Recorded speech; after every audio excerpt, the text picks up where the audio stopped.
Good evening, Daytona Beach. Welcome to the January 20th, 2021 meeting of the Daytona Beach City Commission. We're happy and delighted to have each of you with us tonight. At this time, we would ask that Ms. LaMagna review the procedures for tonight's meeting. Good evening. Agendas and all exhibits pertaining to items on the agenda are posted in the lobby. Persons may visit City Hall during a public meeting to make public comments subject to these city procedures and compliance with all recommendations from the CDC to minimize the spread of COVID-19. The Commission chambers will be closed for in-person attendance by the public. The City Hall lobby will be equipped with a lectern and a microphone for public comment and an audio-video feed to the Commission chambers. Yellow forms will be provided for those who wish to make public comment before the City Commission on items on the business agenda. Persons may enter the lobby to speak on an item before the City Commission when called upon for 2.5 minutes. The lobby will also have a limited defined area with social distancing for people waiting to make public comment. In addition, the exterior entryway to City Hall will be equipped with a loudspeaker for persons waiting for permission to enter to make public comments due to space limitations in the lobby. The public may also monitor public meetings from their iPhone, iPad, or other electronic device on the city's website and enter City Hall for public comment at the appropriate time. All persons must comply with social distancing requirements while at City Hall, such as by remaining at least 6 feet apart.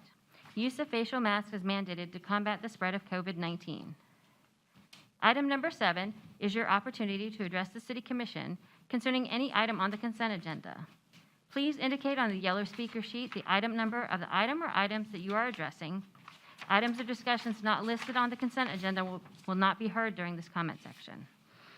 Agenda items under item number 9 are public hearings, and citizens may speak at the designated time.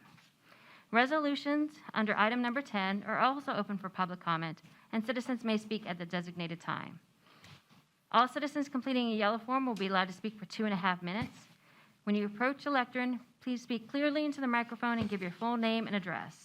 The 2.5-minute clock on the monitor above the dais will start running when you begin to speak. Pay close attention to your time. You will be told when your time has expired. Item number 14 is the public comment forum, and it will convene after the adjournment of the business meeting. This is the opportunity for the public to speak on any issue that is not on the business meeting agenda. All citizens completing the green form will be allowed to speak for 2.5 minutes. When you approach the lectern, please give your full name and address. Disorderly conduct in the public meeting of the City Commission. Article 2, Section 6238 of the City Code of Ordinances reads as follows. It shall be unlawful for any person to behave in a riotous or disorderly manner in any public meeting of the City Commission or any committee, agency, or board thereof, or to cause any unnecessary disturbances therein by force, shouting, or any other action that is calculated to disrupt such meeting, or to refuse to obey any rules of the presiding officer or such meeting relative to the orderly process thereof. Please be courteous and respectful of the views of others. Personal attacks on the City Commission, city staff, or members of the public are not allowed. All conversation must take place either at the lectern or on the dais so that everyone can hear the business being discussed tonight. May we have a roll call? Commissioner Henry? Here. Commissioner Reed? Here. Commissioner Traeger? Here. Commissioner Delgado? Here. Commissioner May? Here. Commissioner Cantu? Here. Mayor Derek L. Henry? Here. We will now have the invocation led by Commissioner Reed, followed by the Pledge of Allegiance led by Commissioner Henry.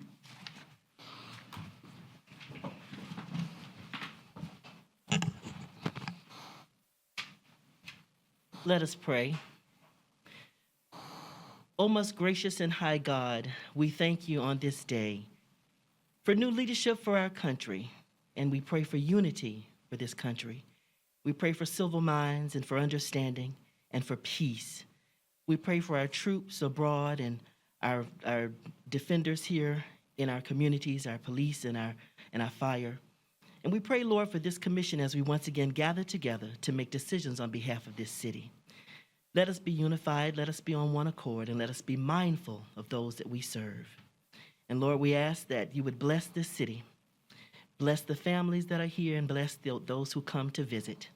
And we'll be careful to give you all the honor, all the glory, and all the praise. Lord, we lift up those who have lost loved ones, be it to COVID, to illness, or whatever the circumstance may be, because loss is so great. But you know, Lord, the Bible says to be absent from the body is to be present with the Lord. So once again, we say thank you for our life, for our health, and for our strength, and for sound minds. And as we convene tonight, we ask that you would be pleased with the decisions that we make. In the mighty and matchless name of Jesus, I pray. Let us all say, amen. Amen. To the flag of the United States of America and to the republic for which it stands, one nation, under God, indivisible, with liberty and justice for all. We'll now move on to item number 8, is approval of the minutes of the December 2nd, 2020 regular city commission meeting.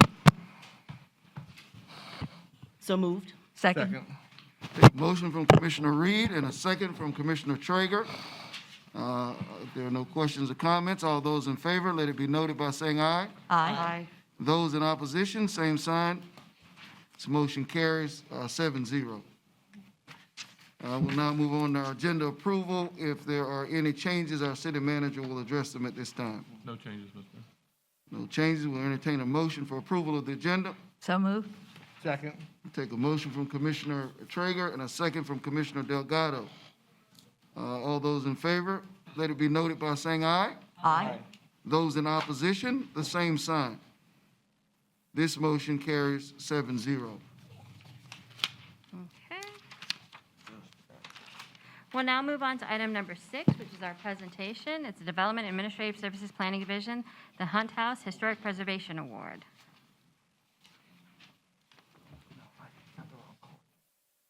Ladies and gentlemen, citizens of Daytona Beach, good evening. I'm Stephen Bapp, City of Daytona Beach's Historic Preservation Planner. On behalf of the Historic Preservation Board, I'd like to bring forth the Preservation Award for 250 South Palmetto Avenue, now known as the Hunt House. Mr. Kenneth Hunt worked not only to preserve an 1895 2.5-story home, Daytona Beach's downtown district, he also sought to memorialize the significant contributions of persons, places, and activities at the heart of our rich history. He's done this by dedicating rooms as shown on this slide. Here are just a few examples of the before and after work Mr. Hunt has conducted. Here's the front facade of the home, on the left as it was before, on the right as it stands today. The work he did to revive the interior is nothing but remarkable. He also made the home functional while maintaining a very historic ambiance to the home. I would like to show you just a few slides where he dedicated rooms to some of the very significant people of our community. Here's Jackie Robinson, Dr. Bethune.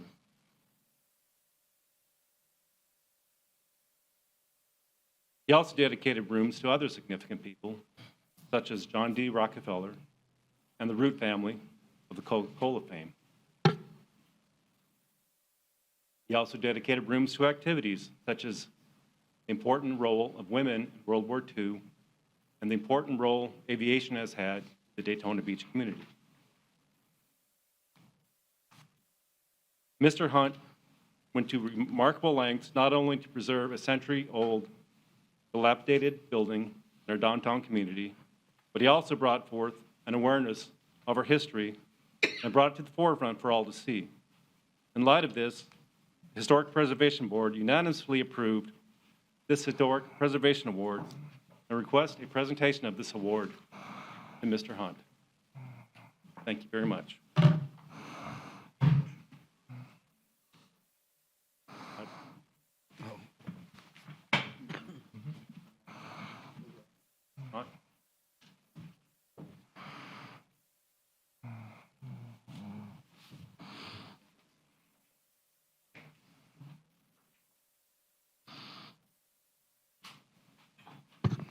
Well, if you have not visited Mr. Hunt's property, you're missing a treat. I have had the pleasure of having a personalized tour that didn't last quite long enough. Honestly, you could really soak up, a large part of American history, which is illustrated in our city. One of the things that I think is undervalued and appreciated about Daytona Beach is the rich history that we have as a community that, has impacted our nation. And so, Mr. Hunt, I can't think of anyone that's any more deserving of this award, and I'd like to thank the board for having the insight to see this through. What he has done with the property adds value to our community, and it's a destination. If you have someone who's looking to visit Daytona Beach and they want to have an experience as a residential experience for a few days, recommend this property. I cannot say enough. In fact, I was just talking with the city manager about it. I was saying to him, you want to see this. You want to experience this. So without further ado, Historic Presentation Award for the contribution to the preservation of local historic resources. The Hunt House is hereby recognized as a property owner who has contributed in a significant manner the preservation of local historic resources. 250 South Palmetto Avenue, Daytona Beach, Florida. The city of Daytona Beach, signed Dallas Peacock, Chair, Mayor Derek L. Henry, Mayor, for a property that is beyond exquisite and from a city that is beyond appreciative. We thank you for what you have done.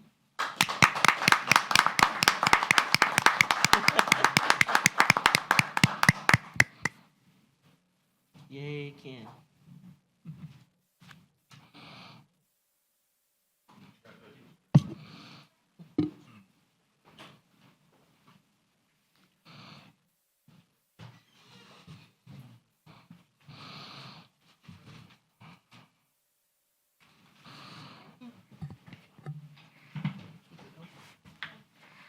We'll now move on to item number 7, which is public comments by people addressing the city commission.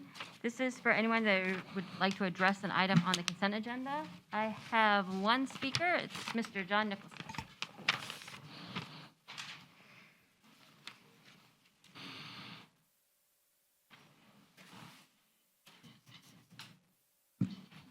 John Nicholson, 413 North Grandview Avenue.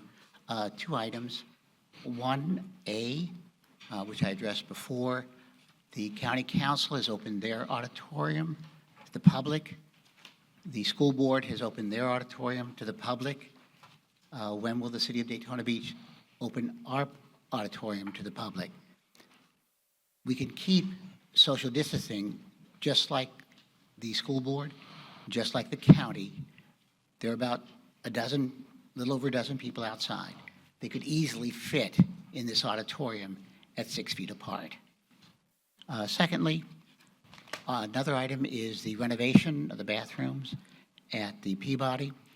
I'm sure none of you here are aware that there are stained glass windows in both bathrooms right above the ceiling.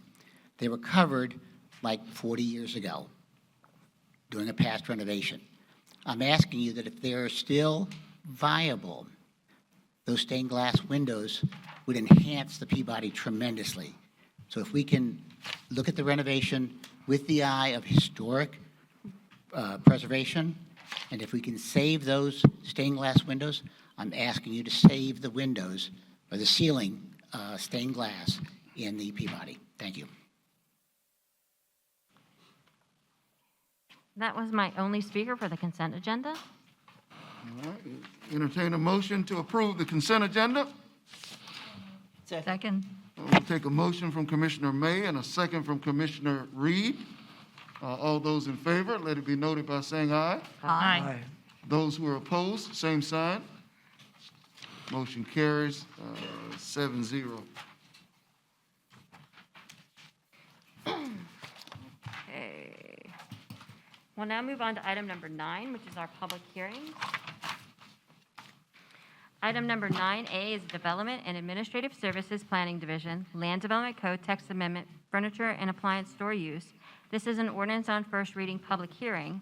An ordinance amending the principal use tables located in Article 5, Section 5.2 of the Land Development Code to add furniture and appliance store as a permitted use in the BR1, BR2, BA, M1, RDB2, RDB3, RDB5, RDD1, RDD2, RDD3, RDD4, RDD5, RDD7, RDM3, and RDM5 zoning districts, subject to use-specific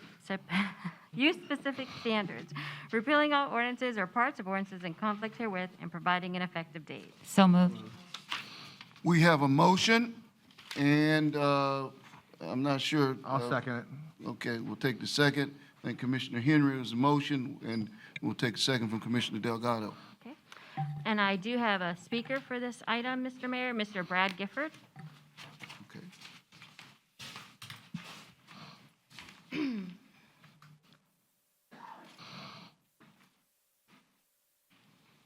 Brad, yes, sir. Hi there. Thanks for having me today. I'm Brad Gifford with Charles Wayne Commercial Property. I'm the commercial broker on the site at Office Depot Plaza, 1500 South Nova Road. That's the corner of Bevel and Nova. Owner is Julian Mighton, represent the landlord there, and we're working on keeping the plaza occupied and healthy. COVID-19 has been hard on retail. We're here to amend the BR2 zoning to allow for furniture and appliance store tenants. I think it's a good use, Yes, sir. so I approve it. I agree. That's it. Okay. No problem. Yeah, All right. Were these uses already in, and were they eliminated with the LDC? And was it just left out, or was there a special reason?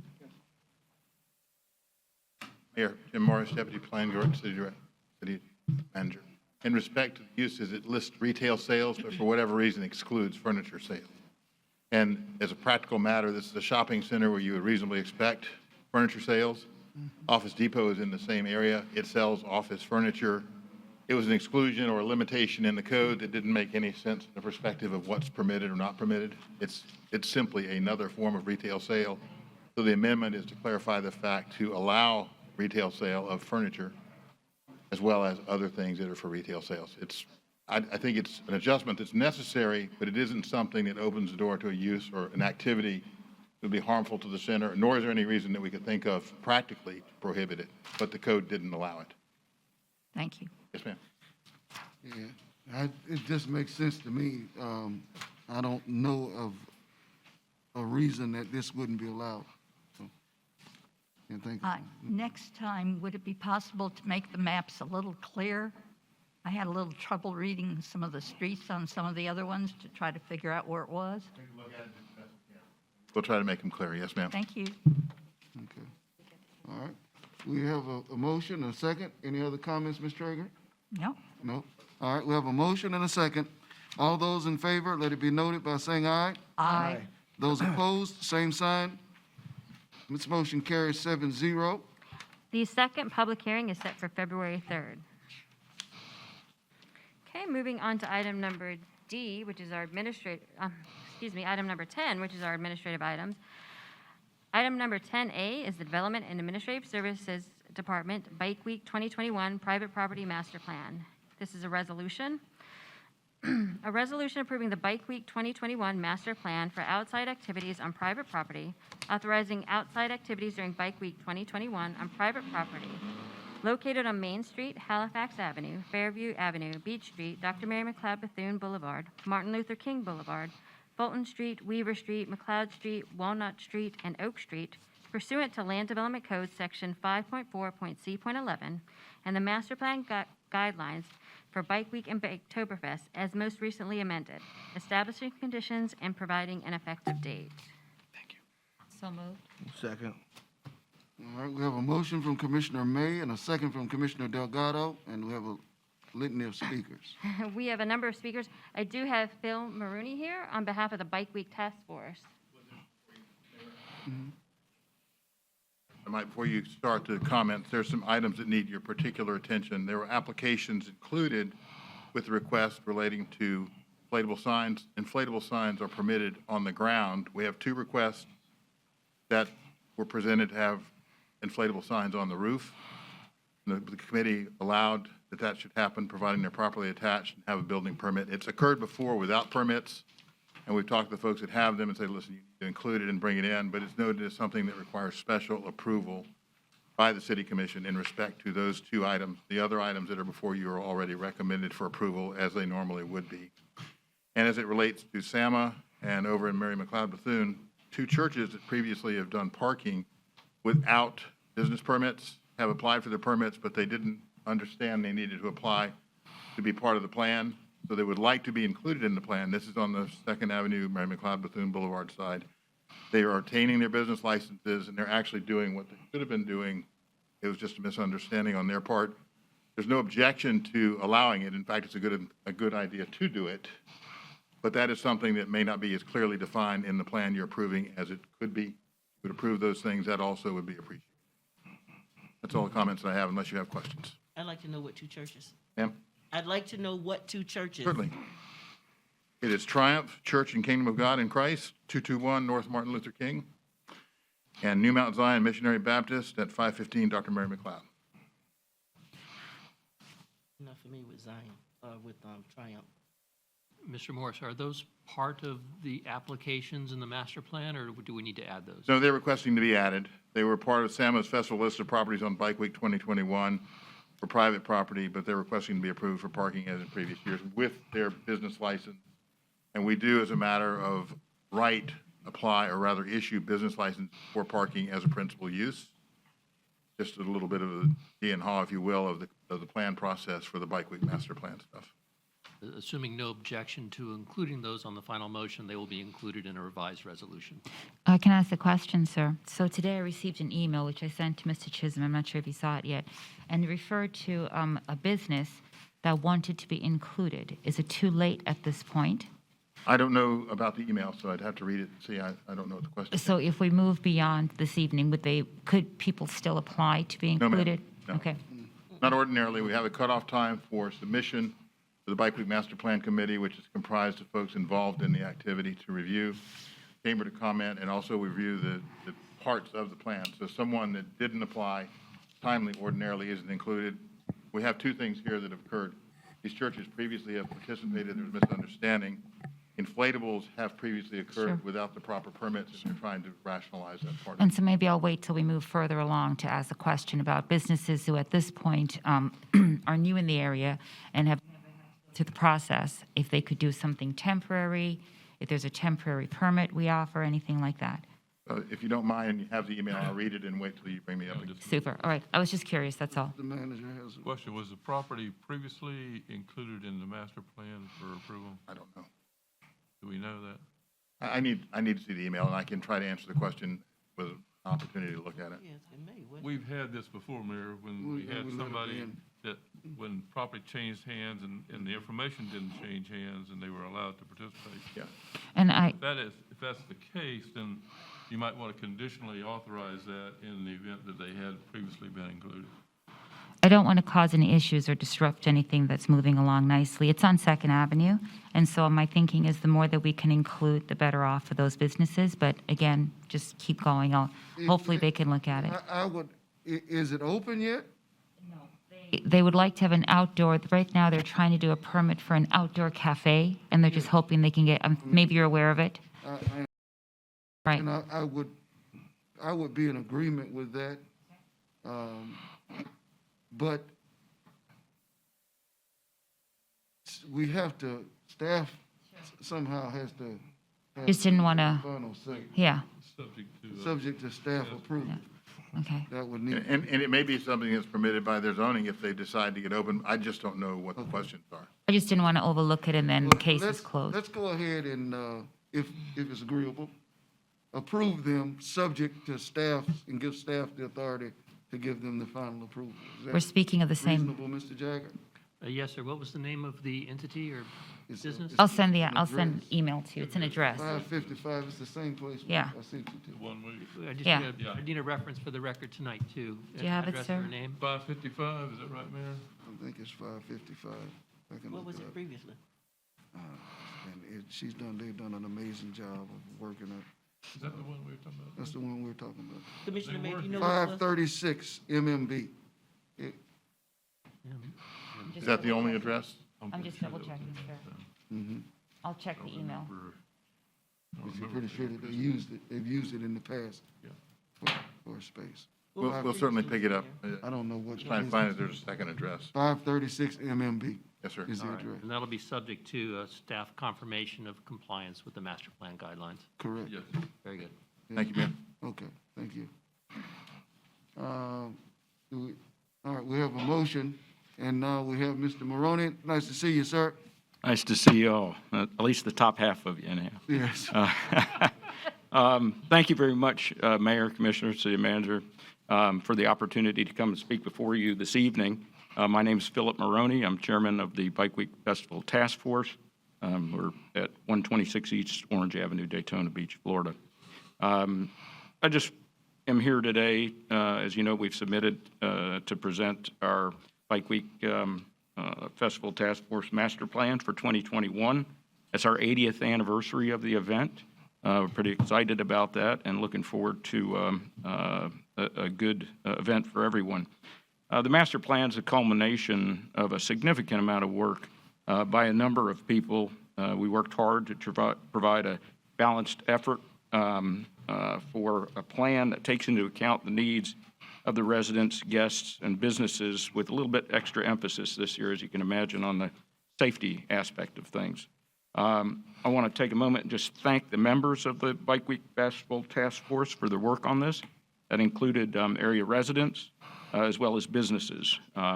Also, be remiss if I didn't mention the assistance of staff, Rose and Jim, particularly with respect to their guidance and assistance on things. So that was really a big deal, and it helped us a lot to try to assemble something that was adequate for consideration.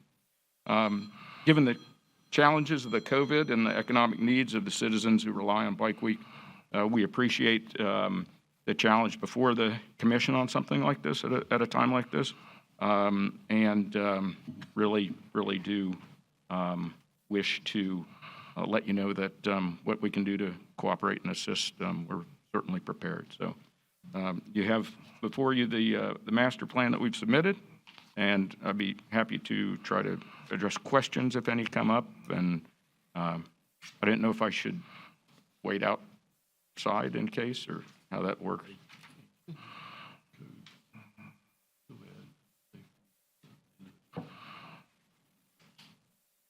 They did not. You, Phil, let me ask you. Well, you probably, I don't know if you know, but did you all approve the COVID procedures that Teresa Doan sent me by chance? I have not been involved in that. You're not, Yeah, so- you're not aware of it? Yeah. Okay, well, Jim, Mayor, and Mr. Maroney and his folks were advised, and Janet Kersey in the chamber, working with merchants in Main Street, sent to the commission, or to us, and to the commission via us, the suggestions that they have as things that would work for the merchants in terms of their safety plan. Mr. Maroney and his group did not have a chance to review that because the request didn't come in time for them to see that or to evaluate it. The chamber, on behalf of the merchants, responded. I know Mr. Maroney was involved. I believe he was involved in their submission to you that's on letterhead from the chamber, and I think all of you have seen that. So I think that what that should be taken as is a suggestion of what the merchants think that they can do and that they are willing to do if the commission sees fit to approve the Bike Week Master Plan and permit Bike Week to proceed. There are suggestions that I've read about in the paper and so on that weren't addressed that I don't think anyone was necessarily aware of at the time, or perhaps were aware of and didn't suggest. that could still be a part of the discussion that the commission has in respect to the final product in the event the commission elects to approve the master plan together with the safety plan. And there's public property involved, so it would ultimately involve the police department and other city agencies as it relates to traffic and parking and so on. Okay. All right. Well, I'm not sure if we want to listen to the public or if we want to have our discussion first as it relates to what I shared with you all, which was, in essence, you know, I had been talking about ways that I thought that we could reach our objective as a community of trying to help ensure that Bike Week received the permits that we have traditionally given. But in an effort to make it a safer event, that we would, that the businesses who benefit from that special use permitting process would agree to reduce the number of occupants in their building during the time of Bike Week. And to that end, I guess some of the Main Street merchants saw my discussion in public, and they then sent me a correspondence with a suggestion that they would be willing to reduce their percentage of occupants from 100% to 60%, thereby reducing the number of people inhabiting their businesses by 40%, which in my mind would greatly reduce the probability of community spread, because the ultimate objective has been all along, we've talked about this, is to get the people outside and have less people congregating inside of a building, you know, doing what's done during Bike Week, which would, in all likelihood, well, not in all likelihood, but in greater probability, contribute to community spread. I believe that in conjunction with the plan that they've presented us, which I believe is a dynamic plan, as dynamic as you can make it, and I'm very personally pleased with what you all have presented. Thank you. In this way. But I believe coupled with those two things, that if that we should be able to be successful tonight in granting the permits. However, if you all recall, also in the email that I sent, I also said that those businesses that didn't comply, because we have to hold them accountable, if they don't comply to this, it's their job to make sure that they don't go beyond their percentages. But at the end of the day, if they do and they're found out of compliance, that they would suffer the same fate that the entity suffered last year, who violated, you know, the restrictions. But these people, we have to also remember this, everyone who's in our plan, and this is another reason that I really want to help these businesses. Every one of the businesses that's in this plan complied with us last year. They didn't stick their fingers up at the city and say, we're not doing it, we don't care. They, in the middle of a pandemic, respected the crisis that we were in, respected the decision that we made, and you know, now they're in a rough spot. But they're now also saying that, you know, we're willing to hold ourselves accountable and to reduce 40%. I don't know that we as a community can ask for much more than what they're willing to give. So that's the meat of the matter, and that's why you perhaps weren't privy to it, but that's okay. At the end of the day, we can take what you've got and add what we've got and move forward if that's the will of the committee. Well, I think there's certainly a respect for the city commission and its authorities, and I agree with you. If we are able to proceed and there's someone that doesn't follow the rules, they have to pay the consequences. That's fair. Well, this is conditional upon them being, you know, in order to participate in this plan, they have to accept the plan the way that we Understand. augment it. Is that, and Mr. Jagger, rescue me if I've violated any of the norms of jurisprudence. No, we're fine. As soon as we get some consensus, I can restate the motion and include all of those conditions. Okay. Commission, let's hear from you. You guys, anybody have any comment? I have a point of clarification. In the email that you sent to Mr. Jagger that he sent to us so we wouldn't be in violation, Mr. Jagger, you indicated here that, what's the difference between this 2 years and this 3 year? You said the Land Development Code is subject to a code enforcement order finding non-compliance or imposing a fine within the 3 year period. Explain that to me, Well, please. your land development code currently has a prohibition or a condition of if an entity is found in noncompliance based on an order from a code enforcement officer or from the special magistrate or code board of noncompliance, then they will be suspended automatically under the code for 3 years from all events.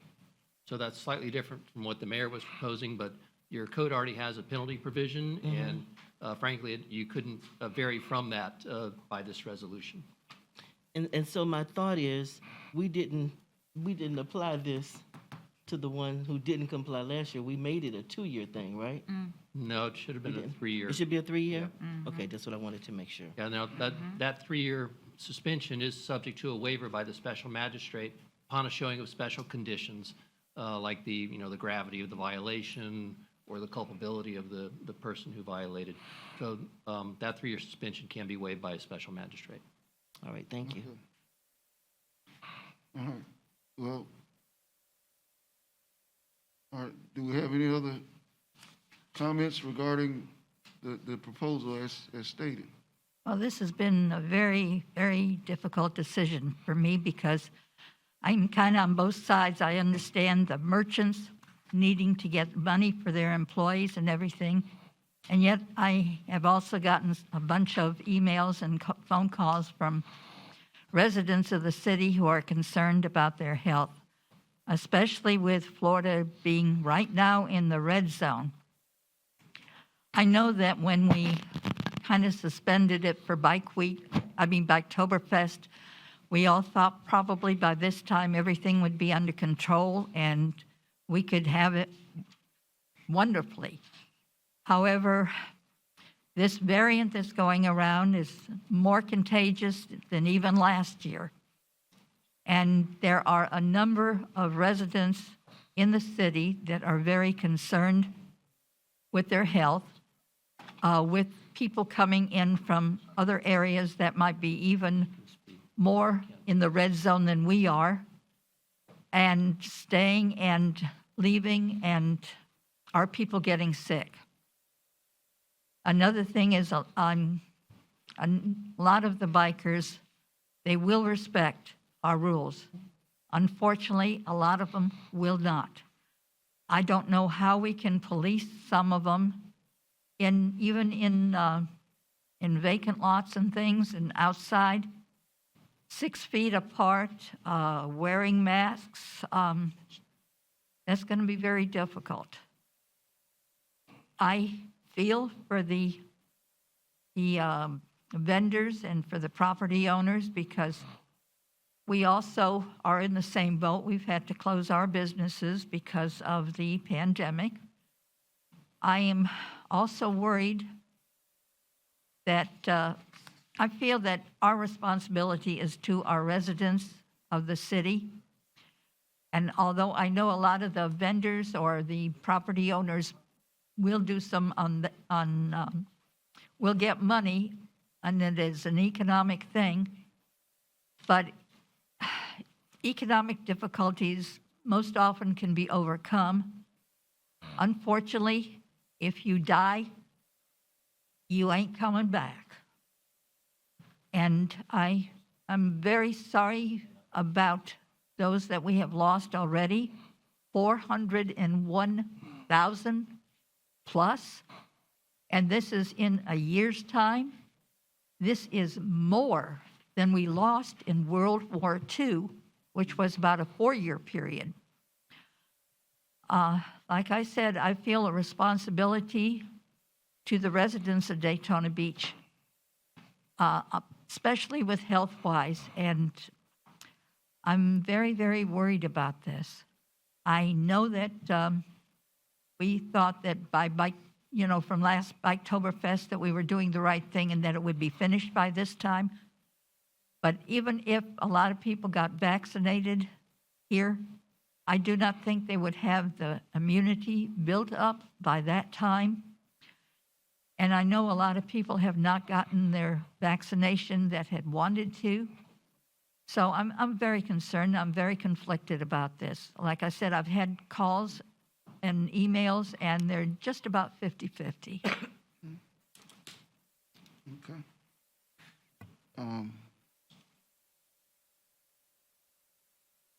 Commissioner Cantu? Yes, I agree with you. We don't want to push them inside the establishment. They're more safer outside. I talked to Orman, and their vendors, the permits they did for Oktoberfest, they're good up to a year. So they are going on with Bike Week. And most of our vendors went over to Orman, so even it's going to be less vendors even on Main Street because they're not going to pay two separate permits. And I mean, I'm concerned with COVID, just like many of my colleagues here, but pushing them inside, it's more dangerous. The governor has opened up everything. And if you don't feel safe, to me, you have the option to stay home. But our workers, I'm just saying, business people, they count on this money every year. Some of our bartenders and waitresses and entertainers, they can't collect unemployment like some workers can. And $600 stimulus check is not getting very far. So it's very concerning. If I was in there, I mean, I'm not going to be the one, it's going to go on yes or no. I am not going to be the one to deny someone to feed their families. Okay.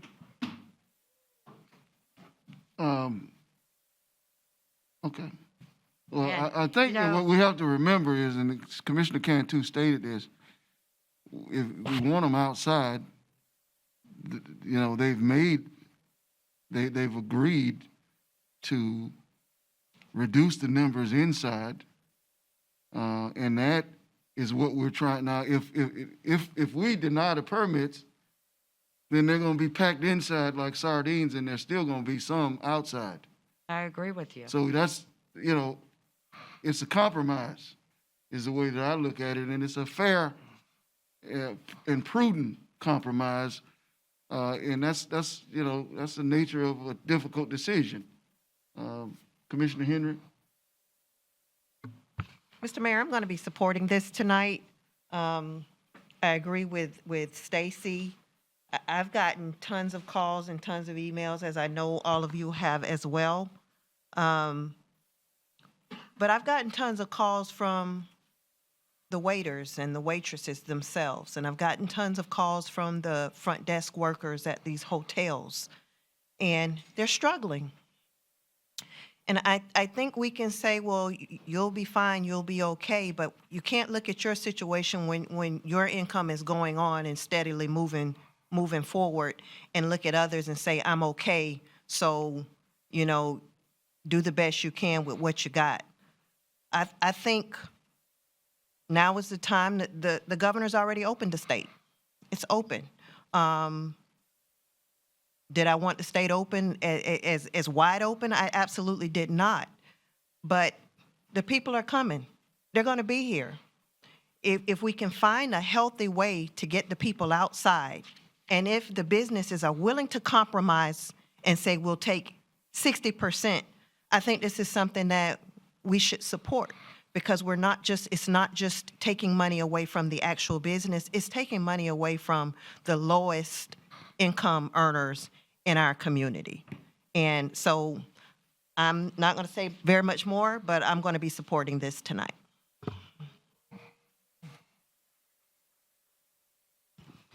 Mr. Mayor and my colleagues, contrary to popular belief, this is not a popularity. That's an email I got today. Don't take the popularity vote. I don't need to be popular. I already am. Several things that I asked for at the last meeting have already been done. We asked for them to give us a plan, to show us that they intend to be safer. I asked for distancing of the various vendors so that there wouldn't be crowding. And I also told you that if I didn't want to go there, then I won't be going. This thing will be a year in our midst come this event. And if you don't know we have a pandemic by now and aren't precautious enough for your health as adults to be caught up in this arena, then shame on you. I agree with my colleagues in regards to we need to help. I was there on 2nd Avenue when the order came down. I was one of the people telling people that, yes, it's true. And nobody tried to beat me up, thank God. But I saw the faces and the disappointment in those vendors when they were just really setting up and being told they had to shut it down. And as you remember, SAMA complied. 2nd Avenue was just as dead as it could possibly be on Saturday morning.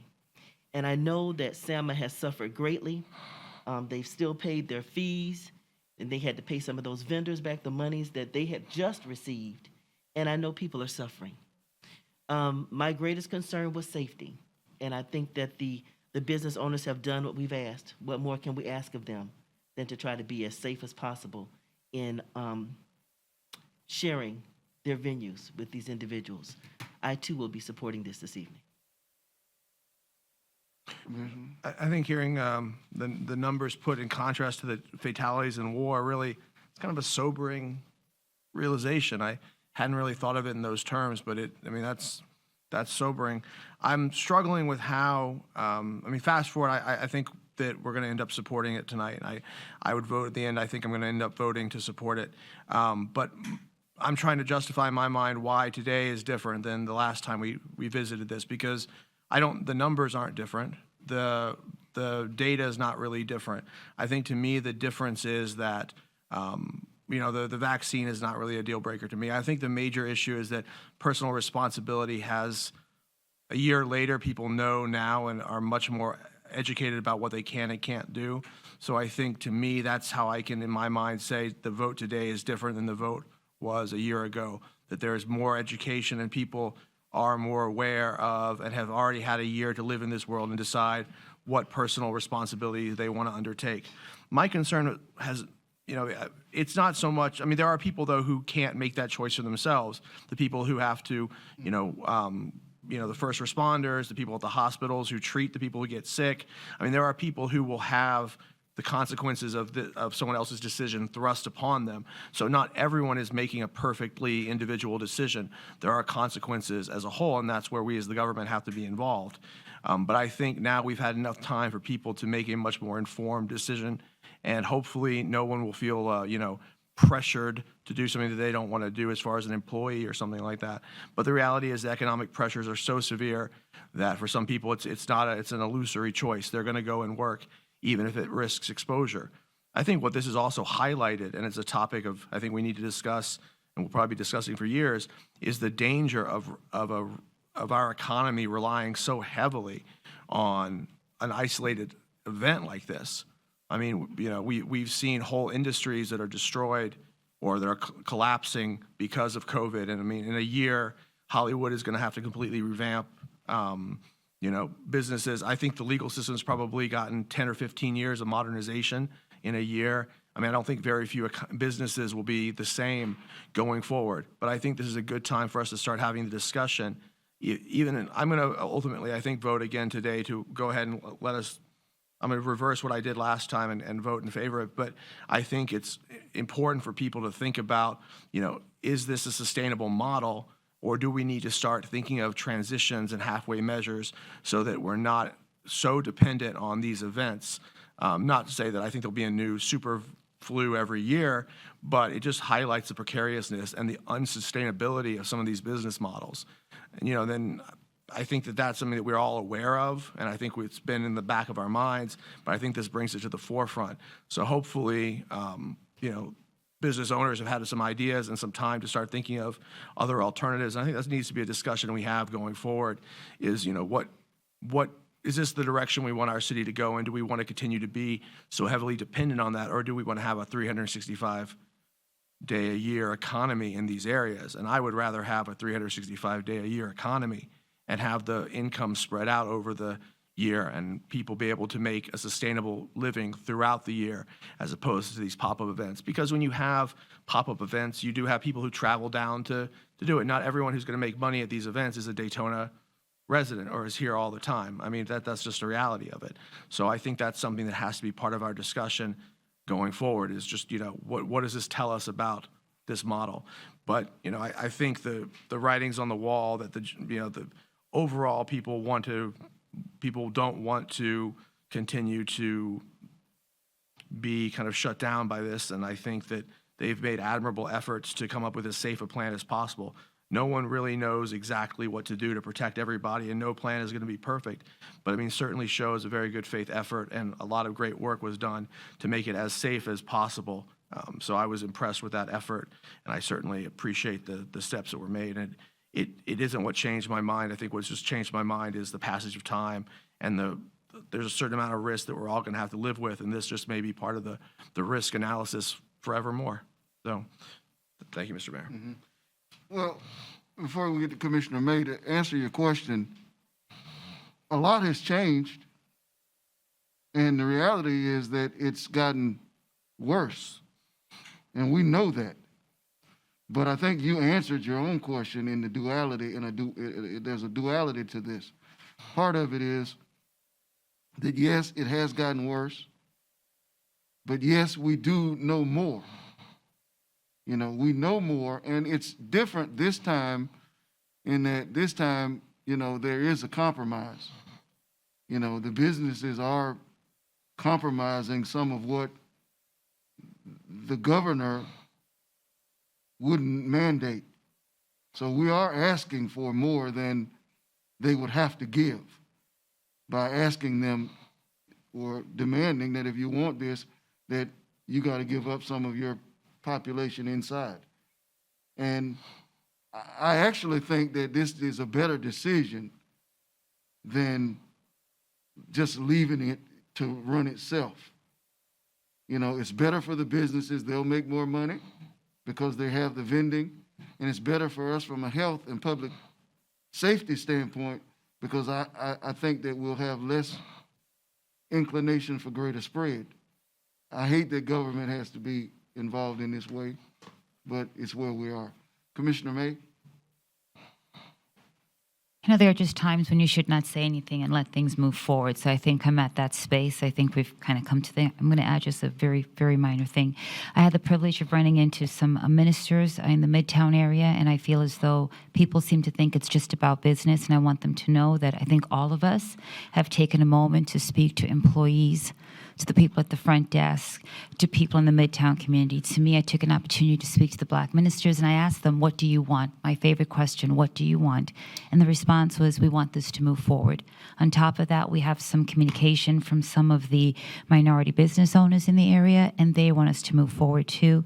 And that has always been a big concern for us in terms of health and wellness. So I think that as a commission, we've done a really good job of speaking to and listening to all sectors of our city. And so my vote would be yes also. It's definitely not just about business. And I'm with Commissioner Reed. I received all of those emails, all of that correspondence. And, I listened to it. I read each one of them. I tried to feel their story. But I also understood the other side because I received a lot of correspondence. So it's what politics are. You're in the middle as an elected person and you're pulled from both sides and you make the best decision that you can make. And as a community tonight, we're going to make the best decision and we pray for the best for our community. And that's what we do. We make the best decision that we think we can make as elected people, and then we pray for what is best. And so it's not an easy decision. We've got speakers, so we'll hear from the speakers, and then we will vote and hope for the best for Daytona Beach. Mayor, before you hear from the speakers, let me pass out a revised resolution in anticipation of this conversation. I drafted changes in response to your email. Tish, would you mind? Mm-hmm. And let me just read them into the record so we're all clear as to what you'd be voting on, and also so the public can comment if they wish. Okay, absolutely. Thank you.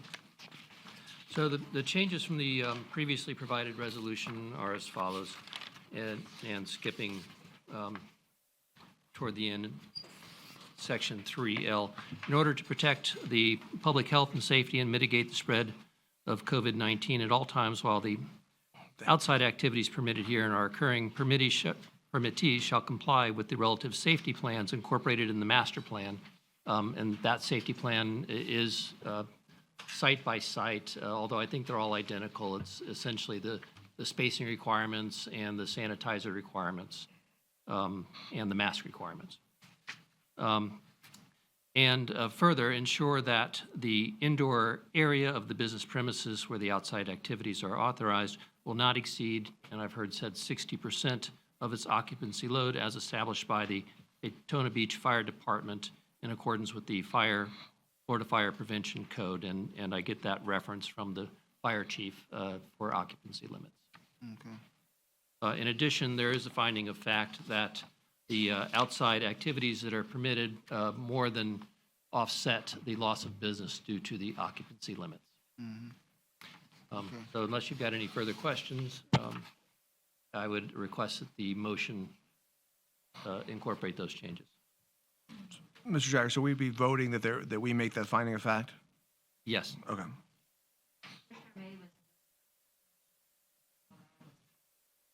Okay. All right, we'll hear from the One more resident. question. Is that the record evidence is what we've? I'm sorry? And the record evidence is the discussion and the incorporated documents plus the plans? Yes. Okay. All right. And The motion should be amended before final approval.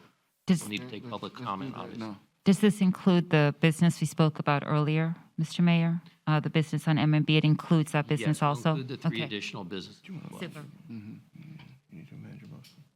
I think you need to amend your motion. To include it? To include what he The said. new- Okay. So the former motion, I'd like to amend it to include the businesses that we were discussing previously on MMB that so far were not included. Is that correct? There's actually two churches in a business. And 2 churches and a business. Thank you. And the revised is And included? the revised. And the revision to include the safety plan. So one more and the time. 60% So I'd like to amend the motion to include the revision to the safety plan, number 1, the 2 churches on MMB, number 2, and then also the business that we were discussing in commission this evening.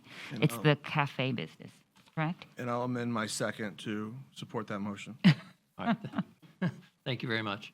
Okay. Our first is Garrett Decker, and on deck is Dave Blythe.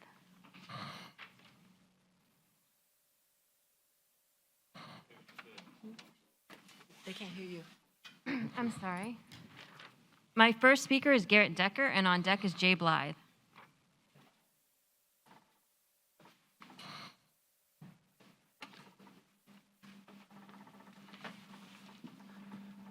Good evening, everybody. My name is Garrett Decker. My business is, I'm a local realtor here in town. I'm not here to really speak on myself. I'm here to speak for the public. The waiters, waitresses, bartenders, friends of mine who can't be here tonight because they're working. Friends of mine who want to speak on behalf too, but they're out of state. Bikers who want to come into town too. They want to follow the rules. They want to follow the regulations that the city wants put on. But they want to come spend the money here in Daytona. They don't want to go spend the money in Ormond and some of the others. I got a booth in Ormond because I knew Ormond was going to open up. The city of Daytona hasn't really made that decision, but what it's doing is it's forcing businesses out of Daytona, forcing money out of Daytona, and not allowing the public to make the money, to pay their bills. The $600 stimulus does not cover rent.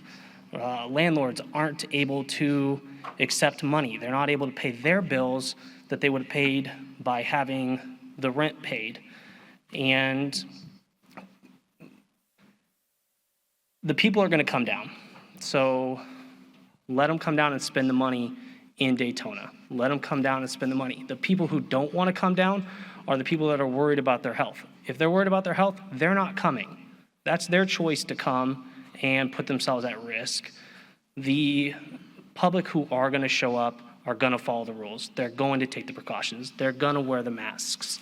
So let them come, have fun, spend some money, and enjoy Daytona. Thank you. Our next speaker is Jay Blythe, and on deck is John Nicholson. Good evening, Mr. Mayor, Commissioners.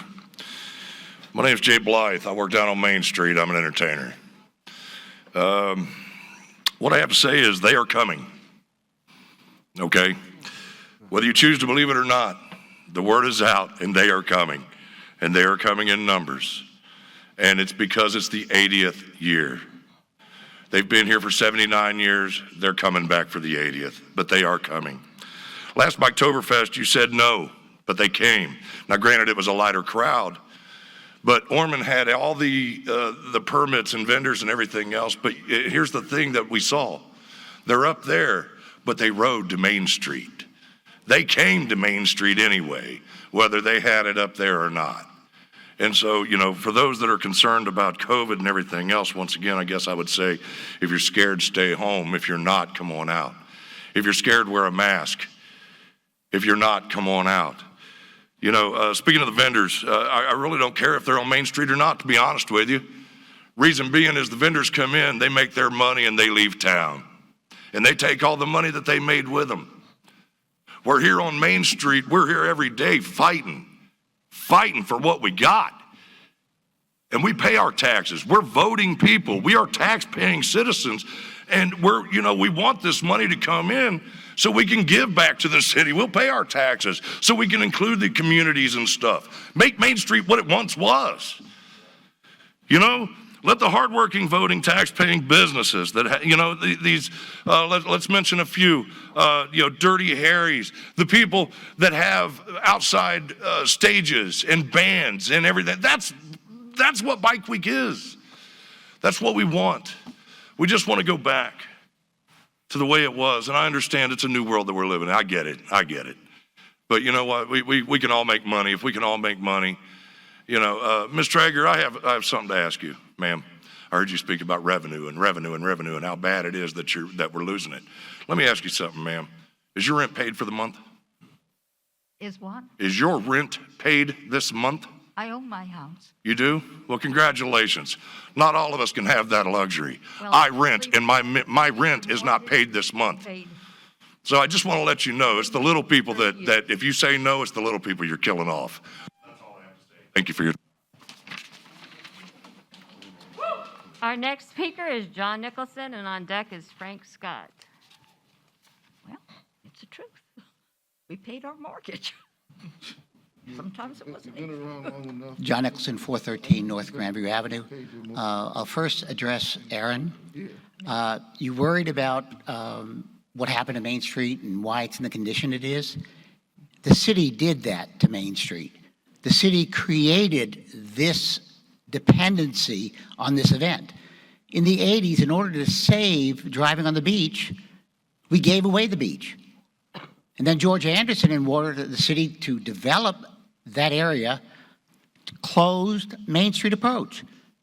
We lost 20 businesses on Main Street in a year. The city hasn't helped since. Yes, 17 is there, but it was there before that. So we as a city created this hardship for them. Secondly, Ruth, $400,000 is a lot, yes. And I know you weren't here in 1919 when the Spanish flu was here, but if we extrapolate for population, at this point, well over 2 million people would be dead from the last epidemic. We haven't lost 2 million people. Yeah. We've done quite well, all right? We are at a point where these people are facing, once they lift the restriction on the evictions and the foreclosures, there are many, many people. Some of you remember 2009. The foreclosure rate was horrendous. We can't do that to these people. Yes, you and I own our own homes, all right? But there are other people, and there are lots in the city of Daytona Beach who rent. They cannot make their rent, Ruth. And we have to be cognizant of the fact that not everybody is as wealthy as we are. I don't mean to put you on the spot, but you've got to realize, yes, you're afraid of dying, right? But you've forgotten that those 400,000 people, the number that have died from influenza, emphysema, that would die normally. These are diseases just like the flu that we're not separating. So the flu, the epidemic itself, they're projecting between 100 and 150,000 people will have died from COVID alone.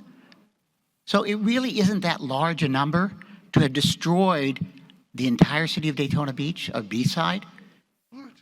And Midtown needs this money as well. It's not just going to Main Street. Very much. John, you said a lot there.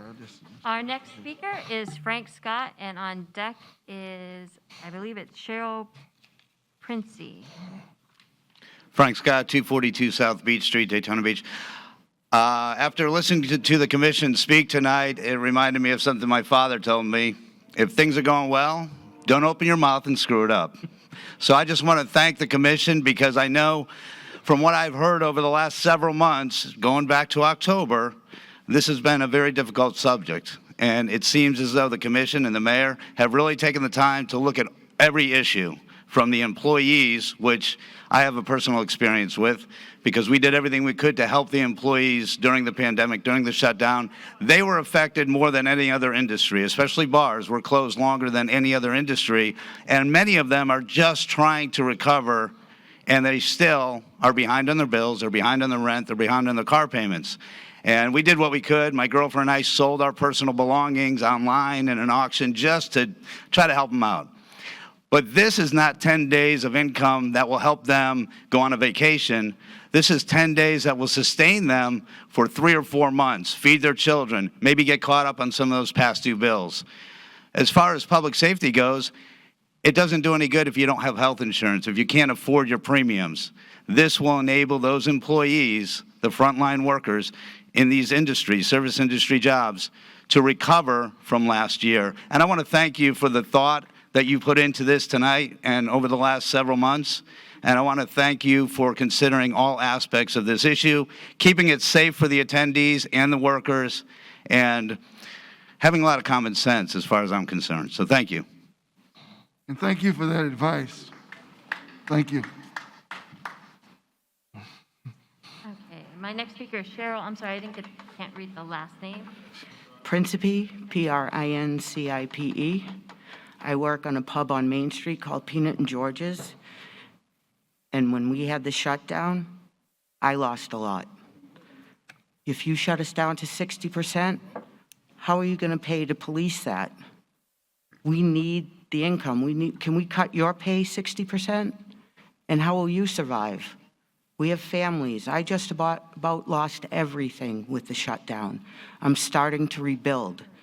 And yes, Daytona is known for Bike Week, and that's how servers and bartenders and small businesses on Main Street survive, is those 10 days through Bike Week. We're asking you to please open us up wide, and if you don't want the vendors, at least allow the businesses on Main Street to have their permits to allow outside and inside vending, so we can come back from this devastating pandemic. I hope you all hear our voices tonight, and please know that we are all compliance to the safety that you all want, but we all need to make a living too. Because if you take your living away, what would you do?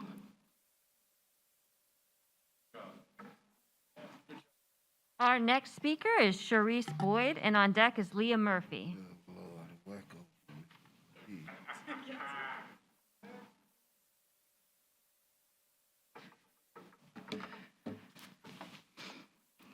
Good evening, everyone.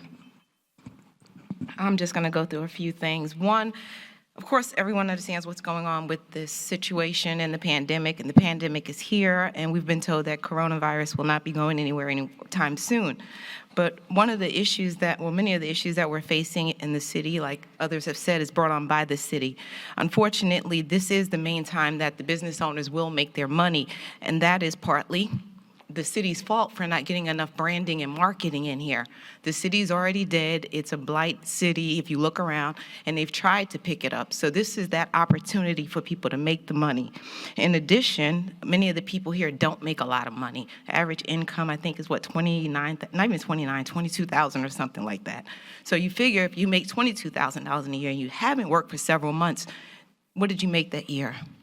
So in unemployment and things like that, they're okay. But when you're used to a certain amount of income, then people have lost their insurance and other things.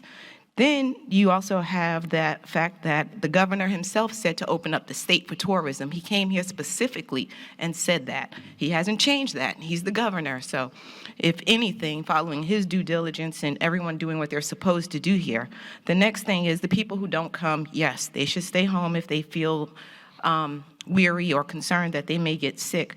The other thing is you're saying 60%, but you're going to charge 100% on those permits. That needs to be 60% if you're going to say 60% because they won't be able to make 100%. The vendors that aren't from here, don't let them come. That's fine. Leave the businesses open 100% and alleviate the vendors. That's going to be common sense. That's going to cut down so much stuff. Then allow the people who are outside. Why do they have to have a permit on their own property? The Speedway doesn't. You know how many events I've seen at the Speedway? I mean, every time I turn around, the trucker event, the boaters event, the bike event, the racing events, everything. So, and then you have the antique car shows and all that other stuff. So basically what I'm saying is you're making provisions for whatever purpose. I don't know who's who in this area, but certain people get what they want and certain people don't. But at this point, the city will crumble if you continue to shut down the only income that people have. That's just it. Look around. It wasn't doing well before COVID.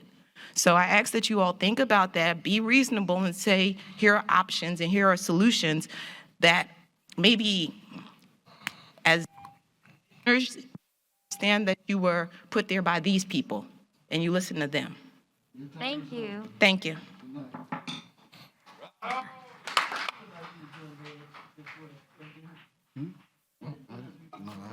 I didn't either. Our next speaker is Leah Murphy, and on deck is Seamus Murphy. Good evening, everyone. My name is Leah Murphy. I'm the owner of Peanut and George's Pub on Main. Did have a nice list of things to talk about. I'm actually now just going to talk about I'm fighting. I'm fighting for my employees. I'm fighting for Main Street. If you put me at 60% occupancy with the employees that I have, that puts me at 36. I can't do business at 36. There's no way I can open. I'm a small business. I have no outdoor seating. Main Street needs to be Main Street on Bike Week. I own my own home. I've had employees that came to me when we got shut down that couldn't afford their rent. I took that out of my pocket for them so they could survive. I care about Main Street. I care about my business. I've been in business for 2 years. The first year's the hardest. Nope, the second year comes, I've got COVID. People are gonna stay home if they don't wanna go out. If they wanna go out, they can go out. It's us as Americans that should have that choice. Don't let me close my doors. Help me. Fight for me as I fight for my employees. That's all I have to say. Let me ask you a question. Are you a part of the master plan? I was not aware of the meeting for the master plan. You're not in the master plan, so she wouldn't have to comply with the... That's correct. You can have your 100%. Okay. Only for people who want to be in the master plan. You don't want to be in the master plan, then you don't get the benefit of that plan, but you can have your 100%. All I can say is that most all the businesses on Main Street are locally owned. We do fundraisers for the city. I did a fundraiser for Josh and raised $2,000 for the troops overseas.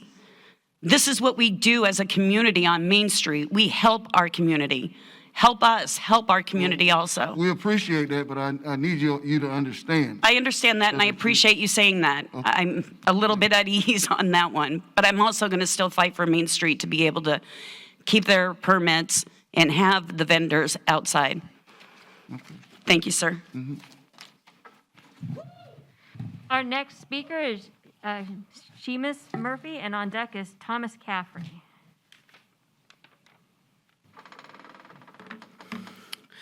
Hello, my name is Seamus Murphy, and I'm a cook over at Peanut and George's Pub on Main. I'm here to discuss a fight, just like my mother did, a fight for Main Street. We have been through a rough year. We need to understand the importance of what Bike Week brings to those of us working on Main Street. All of us that work on Main Street have experienced a loss of hours, pay cuts over the past year. We are dependent on these 10 days to be able to catch up from these devastating losses, not only by cutting capacity, but not issuing permits can affect our immediate income. It will also has devastating effects, as many small businesses in our community will not survive without the boost of income they will normally have during Bike Week. If businesses don't survive, workers cannot survive. This is a do or die time for us to be able to move forward and gain back some financial security that we have lost in the past year. I beg you all to take the words that are spoken here today and make the decision to help our community during this desperate time. Help us get back some of what we have lost in the past year. Thank you. Thank you.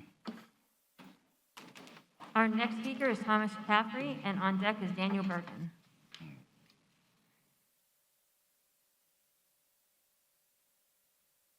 Hey guys, thanks for seeing me. My name's Thomas Caffrey, owner of the world's most famous brewery in the Pallet Pub at 816 Main Street.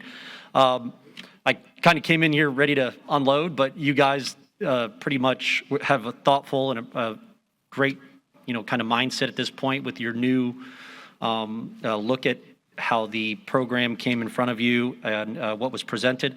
So it's just appreciated that thoughtful approach that you have. But thank you so much, and want to also say that, look forward to a great Bike Week and a safe Bike Week, because it's going to be great as the 80th. So thank you very much. Thank you. Our next speaker is Daniel Bergen, and on deck is Dean Pepe. Hello, my name's Daniel Bergen. I work for One Sexy Biker Chick on Main Street. We've been in business on Main Street for full-time for 3 years now. I can't stress enough what Bike Week means to our business.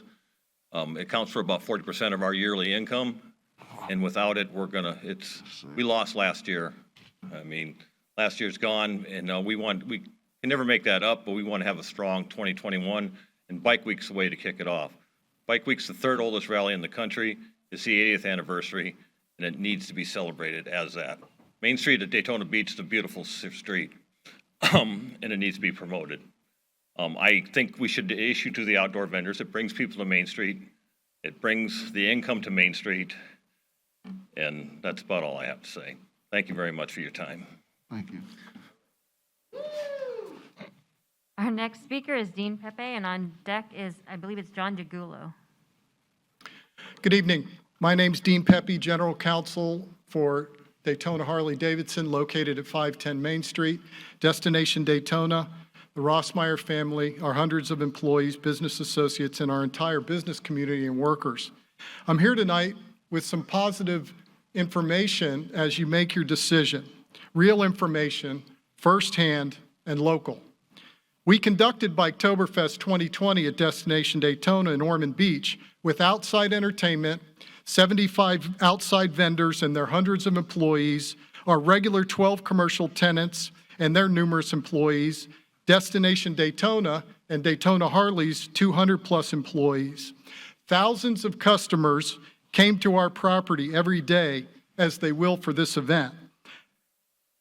We implemented all the measures required by the city of Ormond and then some, and guess what?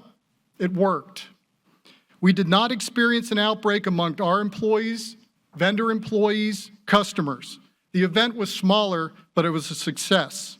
Ormond Beach roamed our property and approved how we were handling it. We've been notified also by Ormond that we're approved for Bike Week coming up. There it is, a firsthand account, real information about a bike event conducted here in our community, No guesswork or speculation needed. It can be done. My second point will sound like an echo, but you now have the power to make a positive difference in two significant ways. You can approve the outdoor activities and vendors, which will undoubtedly help spread people outside and reduce the need to go into bars. And number two, you will be able to hold the bars accountable for their commitment to keep their capacity to 60%. Two things that will make the event safer. If you don't approve the master plan, I believe you may lose that valuable commitment from the bars. The ball is in your court to make the event safer. A yes vote is a win-win for the event to spread the people outside and make it safer, and a no vote is a lose-lose with the bars packing them in with little or nothing to do outside. And I want to thank you very much for the positive comments tonight and your reconsideration on this topic. Thank you very much. Our next speaker is John DeGulo, and on deck is Helen Humphreys.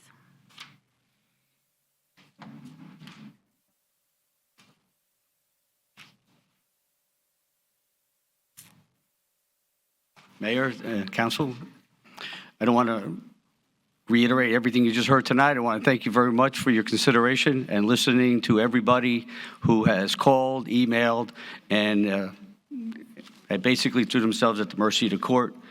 The only thing I wanted to clear up, and Mayor, you did tonight already, it was about, it's only affecting the bars that are in the master plan that have to give you the concession about the 60% occupancy. I think some of my colleagues out there were a little confused, and I just wanted to thank you for clearing that up.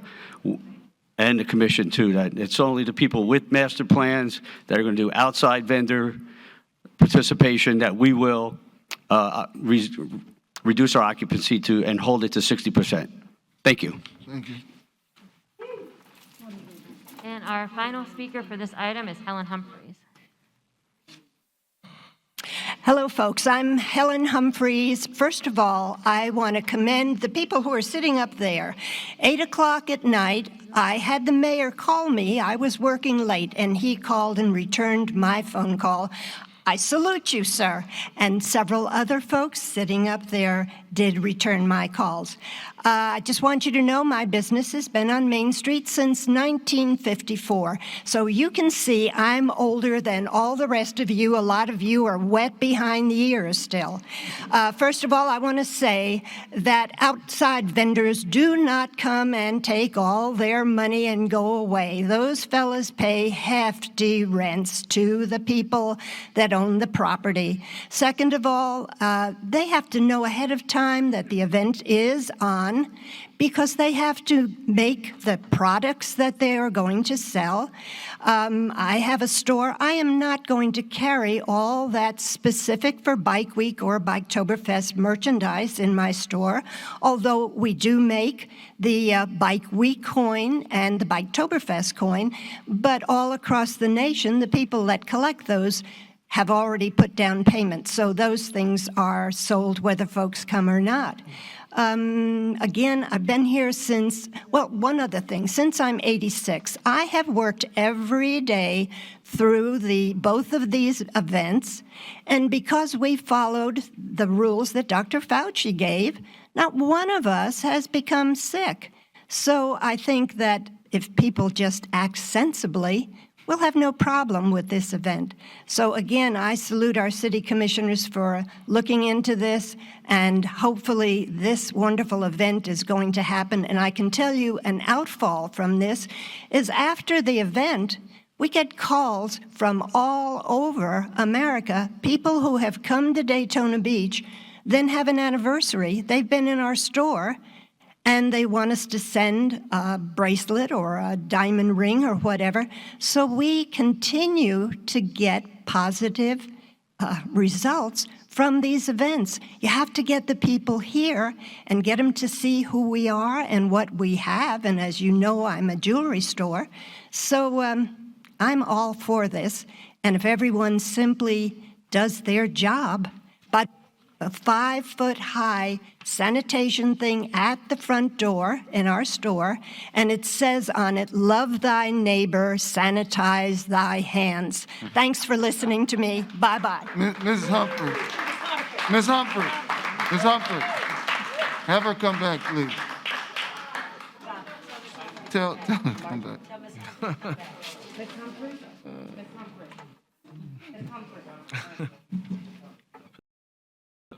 She's gone selling jewelry.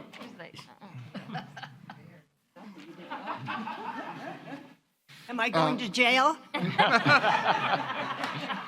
Far from it. I just wanted to say to you that you have a lot of very precious and valuable jewels in your house, in your store. My But- son, my daughter, and the people that work for me, yeah, you got that right, Mayor. Well, you beat me to the punchline. None of them are as precious as you. Oh, honey. We appreciate you. Oh, if it weren't for this event, I'd come hug the mayor. And I'll take you up on that hug when we get past. okie dokie. Thank you very much. That was my final Okay. speaker for this item. Good note. All right, we've had spirited discussion. I'm glad that that came out, the clarification was able to be made. That was important. That was important so people understand that the permit is an extended benefit that is not a right. It's something that we're given. I mean, the city's being, being blamed, I think, sort of unfairly for Main Street, but maybe not, I don't know. Whatever the case is, we all want to see Main Street year-round, and we're going to do what we can to try to make that happen. Do y'all have any other comments before we vote on this matter?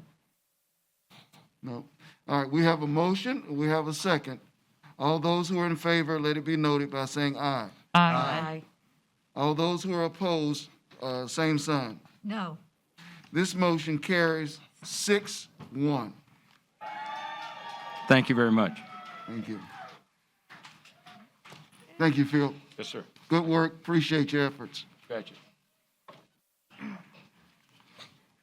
Okay, moving on to item 10B, which is the Development and Administrative Services, Cultural Service Department Bike Week 2021 Master Plan for the Public Plan.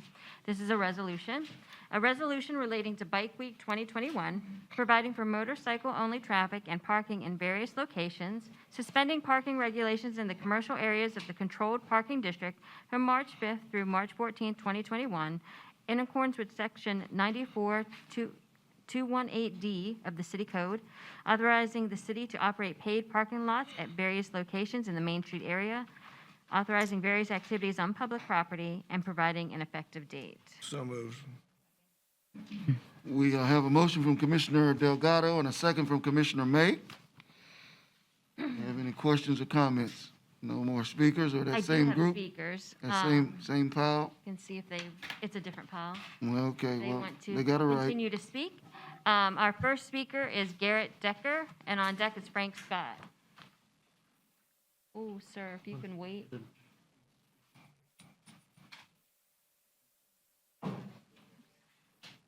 All right. Is Mr. Decker still here?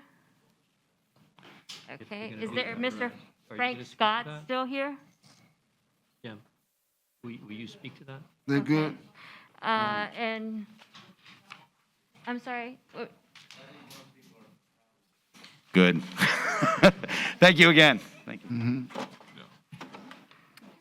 let's see. And I did have one additional speaker, Miss Marjorie Johnson. All right, Ms. Johnson. Yeah, she does want to speak. Of course she does.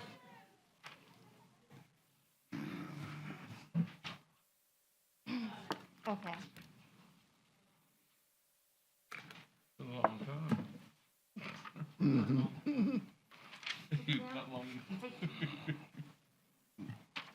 You're two. Marjorie Johnson, 122 South Peach Street. I'm here tonight, and I want to thank you all for approving that for the bikers.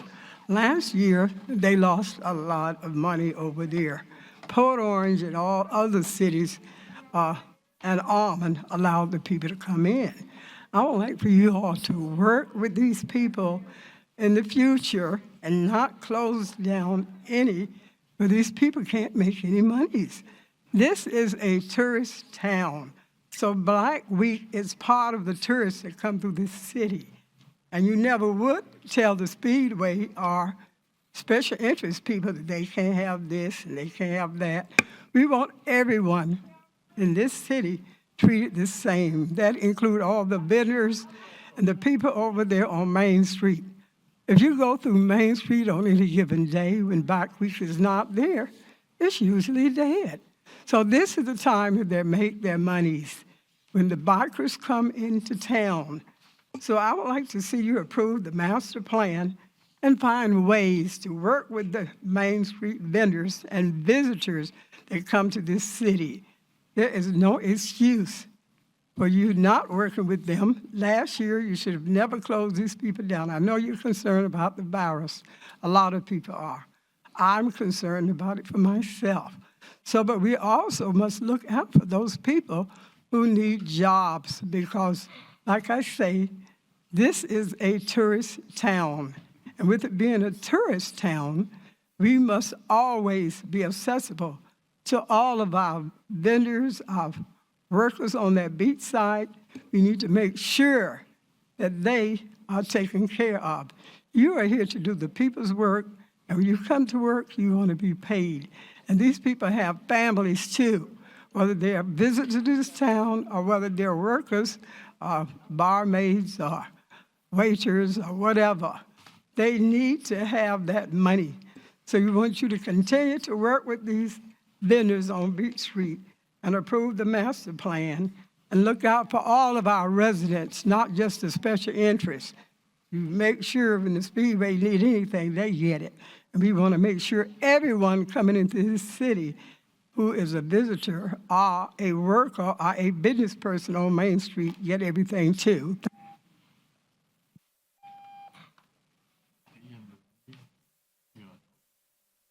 Okay. I had no other speakers for this item. Didn't hear that part. We missed that. All right, we have a motion and a second. Mayor, if I may. Yes, sir. I believe there was some additional conditions as part of this which were recommended by SAMA and the other permittees. So Mr. Morris is prepared to speak to that. Okay. Submitted, Mr. Mayor, to incorporate the conditions set out in the chamber plan, the 60-40 split that you mentioned, and the SAMA plan. That will incorporate everything into the public plan that you are approving. So amended. Okay. Well, let me be clear because I need to be certain as to what's going into my resolution. So are we revising the resolution to incorporate the SAMA public safety plan and also the revisions to the traffic flow and Yes, parking? we are. Yes, we All are. right, so in your backup material, you've got two documents. One is the Main Street Safety Plan for private and public property, and also the SAMA Safety Plan. Those will both be incorporated into the resolution, and your motion should so reflect that. And I don't know if you want to go through what those plans provide. I will if the commission requests. I think you've seen it, commission, and unless you not need me to go necessarily further, I'll me. be quiet on the matter. Okay, very good. Okay. One additional comment I may make, the SAMA plan is a bullet point plan, but substantively, I think SAMA and Main Street really are very similar in terms of content and outcome. Yes, ma'am, that's Mayor, SAMA safety plan. Yes, ma'am. Okay. All right. All right, we have a motion and a second. All those in favor, let it be noted by saying aye. Aye. Those opposed, same sign. Motion carries 7-0. Okay. Continuing on, item 10C is the Development and Administrative Services Planning Division, Reba Village Historic Tree Removal. This is a resolution. A resolution approving removal of a historic oak tree on property located at 851 Orange Avenue and providing an effective date. So moved. We have a motion and a second. Do we have any speakers regarding the Do tree? have Mark Doust here on behalf of the applicant. Mark? Mr. Mayor, members of the commission, my name is Mark Doust, and I'm here to answer any questions. I'll just tell you that I don't remove trees lightly. We always find a way to work around them, but these two sites were just too tight to save them. So I appreciate your assistance with it. All right, all right. We have a motion and a second. All those in favor? You have any? No public No, comment. no public comment, yeah. All those in favor, let it be noted by saying aye. Aye. Those who are opposed, same sign. This motion carries 7-0. Moving on to item 10D, it's the Development Administrative Services Planning Division, Daytona Beach, the Aero Apartments Historic Tree Removal. This is a resolution approving removal of 3 historic oak trees on property located at 825 Terrace Avenue and providing an effective date. So moved. Second. All right, we have a motion and a second. Mr. Dowse, any other speakers? I have no other speakers but Mr. Dowse. No comment. No, I'm good. Okay. All those in favor, let it be noted by saying aye. Aye. Those who are opposed, same sign. That motion carries 7-0. Thank you. Thank you. Moving on to our final item, it's item number 11, which is the discussion fiscal year 2021-22 budget development strategic planning.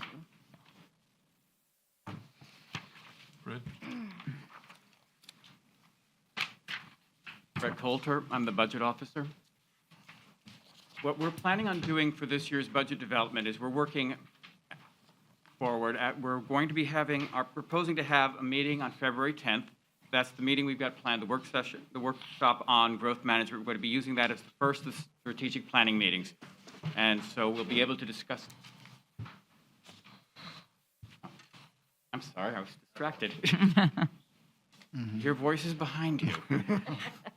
We're going to have the workshop on February 10th will be our first of the many strategic planning meetings we're going to have during budget development. But I wanted to give you a little bit of an update as to where we are on the budget right now. I'm going to compare it to last year's budget just a little bit. I'm looking at big picture numbers, which means all the double counting and things like that can swing around. Last year's budget was, the general fund was $103,600,000 when we adopted it. By the time we were done with the year, with various changes that happened during the budget, it was $117,052,000. This year's budget, we adopted it at $102,141,000, slightly smaller than last year's adopted budget. With the budget amendment that you passed last meeting, we're now at $116,542,000. That's still slightly lower than last year's budget. What this did was true up all of the carry forward funds that we were estimating. Finance has still not closed all the books. The auditors haven't gotten through and given their blessing. Those numbers may be adjusted. We're also estimating a carry forward of project money from year to year, which hasn't happened yet, of about $2.3 million, which will put us, as a guess, a final budget of $118,833,000, which is a 1.52% increase in the budget this year over last year. However, when you look at the city as a whole, which includes the enterprise funds, all of the other funds, trust funds, the impact fee funds. Last year, we adopted $262 million, ended up at $419 million, primarily project carry forwards. This year, we adopted $273 million, which is $10 million more than last year. We are now at $336 million, almost $337 million. We're estimating close to $80 million of project carry forward. But the final bills haven't come in. That number may have been spent in the old year. So we estimate that the final budget, the final number for the city as a whole will be $416,828,000, which is actually a reduction in the budget of 0.72% over last year. That's just very big picture numbers. That's all I really have for you. Good job. Mr. Mayor? Yes, sir. You may want to set a workshop for a time on the 10th. It's our off week. That's February 10th? Yes, sir.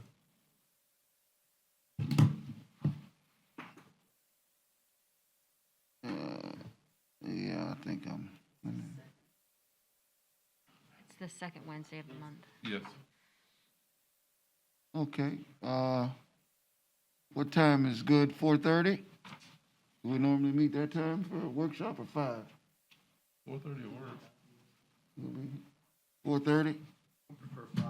5? Okay, yes, 5. Let's do 5. Okay. 5 p.m. Well, I'll yield to the majority. I mean, whatever the majority. I don't want to hold up everybody, but it's just harder for me to get here at 4:30. Yeah, let's make it 5. We want you. Where are we going to meet? Up here, downstairs? Downstairs. Thank you very much. Okay, thank you. Appreciate that. 149. Okay, that is, That's, who did we commence with? Commissioner Henry? Yes.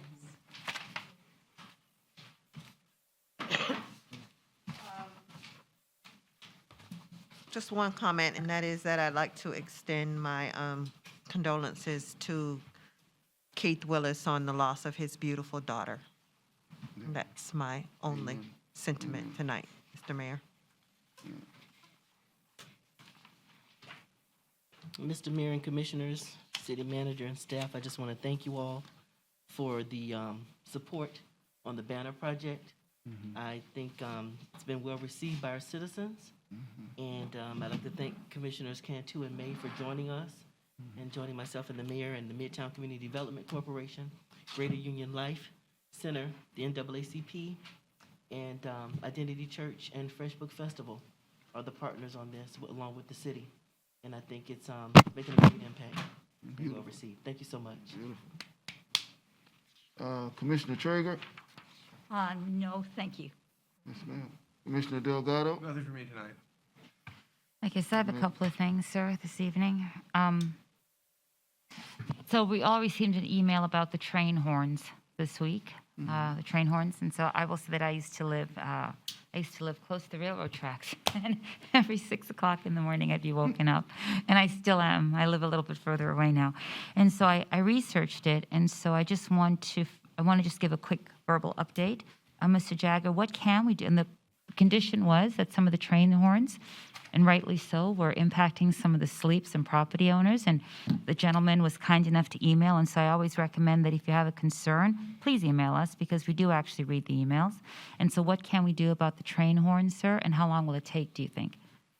Well, in terms of how long it'll take, I'm really not familiar with the process directly. I can tell you that an application needs to be made to the Federal Railroad Administration for approval. And they may require certain upgrades to your intersections in order to establish what they call a quiet zone. So that's the process. You need that approval plus an ordinance establishing your quiet zone. It's good to know that that actually is possible and we're moving in that. So could you please keep us apprised as to what we have to do? Is it a resolution we pass first? Or? I think initially staff at the manager's direction, would look into the possibility of getting the federal authorization. That would be the first step. Are we moving forward? Is that what you want? Yeah, I would love that. I think it's a request of a resident, and so the question I is... saw the request, and I was thinking the same thing. Perfect. Didn't do it. Is there anyone that will be opposed to that? It makes sense to me, total sense. Okay. Good. Mr. Manager, could you all? Well, yes, Mr. Mayor, I'm a little bit familiar with it. I think South Daytona actually did this a number of years ago. I'm not sure. There are conditions associated with the stops and the speed of the train and the actions that the city would have to take to be in compliance. So we'll have to get into it. It's not a phone call and an action. It's an application and then a review. Yeah. But we'll be happy to pursue that. It's the federal government, right? But it's worse than that. It's the railroad. Yeah. And one thing you don't know, or you may not know, the railroad's what built this country. Mm-hmm. And they did it, and they had the smartest lawyers I've ever heard of, because they can basically tell all of us to go fly a kite if they want to, and there's nothing we can do about it. There's no redress. And I had some problems in another city at one time, and we tried to get assistance from our congressman and senator, and they wouldn't even talk to us about it. So they're an entity to themselves. So we'll see what we can do with it, though. So I'm glad you have so much experience so you can start the process for us. So thank you. Well, I just share that with you. I love that you're on our team, so thank you, sir. So that's number one. Number two, I have a lot of requests this evening. I was in contact with the Tortugas. They are in Zone 3, and they were kind enough to be present at the event, at the Midtown event. And I was really impressed with your organization, Commissioner Reed. I really enjoyed what they're doing. So the conversation went like this. And since Black History Month coming up, Jackie Robinson Ballpark is in the area, and also the birthday is coming up in March. The request is for our consideration, along with the county, is to change City Island Parkway to Jackie Robinson Parkway. And the question is, this is something they wish. I wanted to find out what your thoughts were on this. My goal and intent would be to try to time all of this in conjunction with Black History Month as well as Jackie Robinson Day, so we can help that particular area and make it a memorable experience for everybody. Can you, they want to change the street, City Island Parkway, Yes, it's the the, Jackie Robinson Parkway. yes, sir. Yes, sir. Yeah, The entities, that would include that part of Magnolia from the bridge Mhm. around, so it makes the creek completely at that point. it only impacts that particular area. Yeah. It doesn't impact any of the other streets. It And impacts who wants to Magnolia. do that? Tortugas. Tortugas. Oh, the Tortugas Yes, wanna sir. do it. Yes, sir. This is just that loop. Yeah. Mm-hmm. Library and all around. It's the loop that goes directly through Jackie Robinson Parkway. Yeah. I think it's a good idea, because it's right there at the, It's Yeah, like, it's like most ballpark. people, when it's right in front of the ballpark, they name it something. right. You know, I'm not opposed to anything related to Jackie Robinson. It's just that City Island is a name and an entity unto itself. And it has historical significance to me and my understanding of Daytona Beach and what it's, you know, it's a destination. So it will still be City Island. Ms. Traeger, what are your thoughts? Well, You're a history person. I know, but I believe it probably would go okay. I mean, Jackie Robinson Ballpark is more or less a destination, or should be getting a destination in itself. Yeah, okay. And, All right, if she's all right with it, I'm okay with it. You know what? I know when to stop. So there we go. I know when to stop the police. So there it is. I spoke with Ms. Wheeler. I wanted to speak with the commission and kind of have you weigh in on it. Number one, I spoke with Ms. Wheeler and said, depending what the commission decided, if she could take it forth to the county, because I think they have to weigh into it also. And what do we have to do, Mr. Jagger? And can we get this done with the dates that we have in mind? You do have a resolution you've adopted for naming city streets. So that resolution is really isn't designed for city-owned property, which City Island, for the most part, is city-owned property with the exception of library footprint. So I think staff would just have to review compliance with your resolution for naming. Assuming it complies, it would just come back to you as an agenda item for approval. Could actually get this done by the dates you have in mind, we think, for Black History Month and also for March? What date? I'd like it to be done in February to kind of start the process, but then definitely have it done, I think it's mid-March for Jackie Robinson. Probably could get it done in February. That would be great, because if we could plan something in that area with the Tortugas and the community, I think that would be a wonderful commemorative experience. It's my understanding the only property owners on the road are the city and perhaps the county, but I'm not Maybe. certain on that. We'll check. right. But the county should probably be notified either way. Beyond that, the requirements are simply that we don't impede the 911 system, and there's some other, the name has to be short, et cetera, but I think you'd comply with all those other requirements. Okay, super, and I know when to stop when it comes to that. Okay, for next, let's talk about midtown redevelopment. I'm not sure if Chief Driscoll has anything to tell me about that. My question was, do we have any funds in that midtown redevelopment grant project?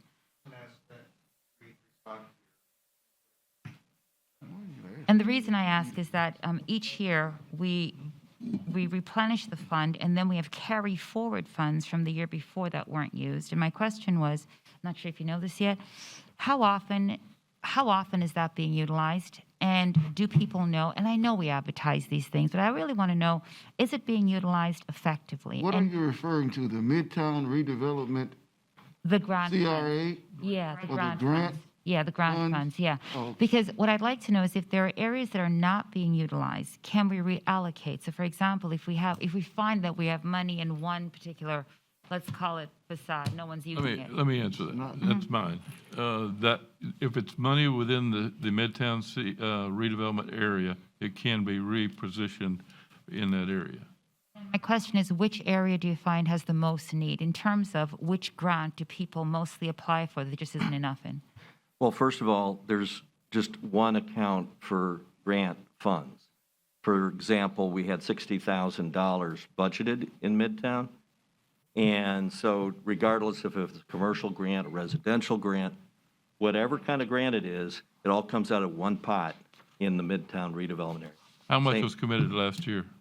Last year, I don't have by fiscal year.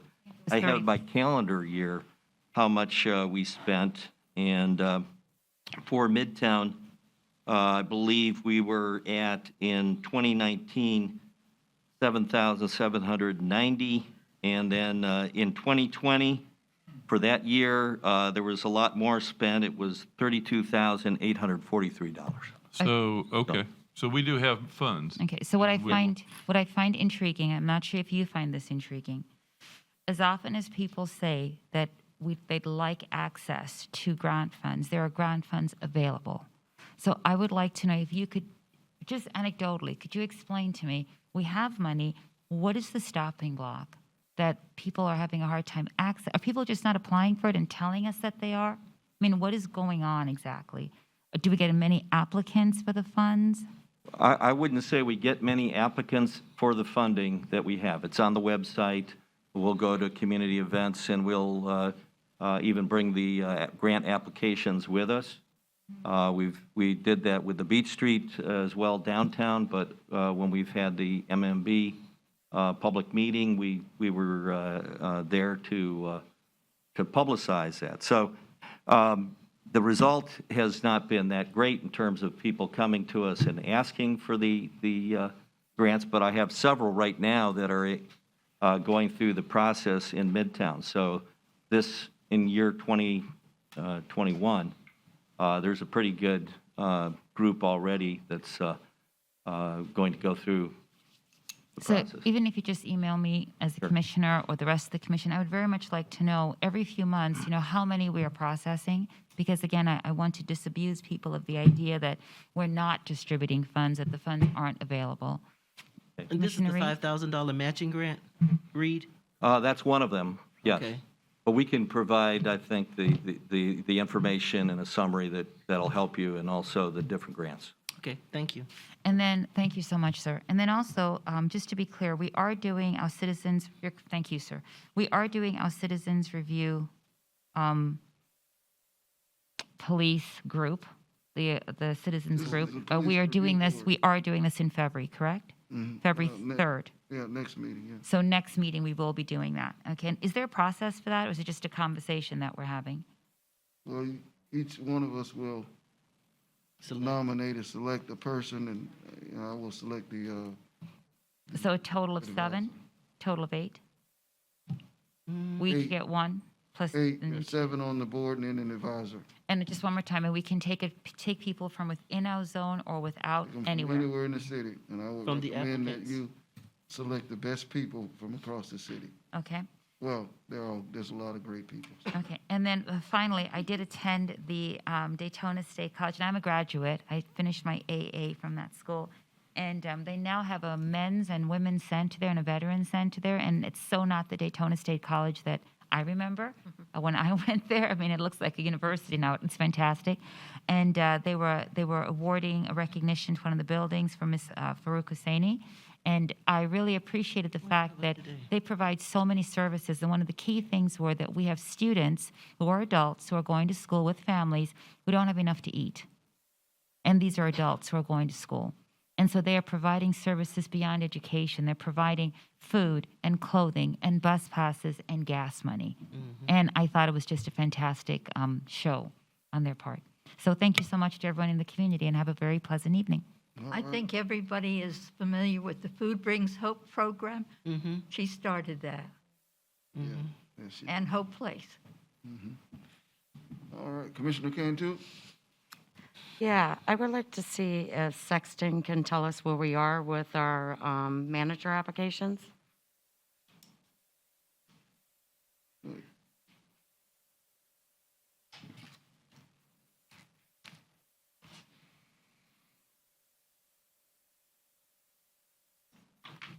The Jim Sexton, Human Resources Director. So the limited information I have is that the consultant has put, I want to say 12 or 13 resumes into a shared folder for you guys to review.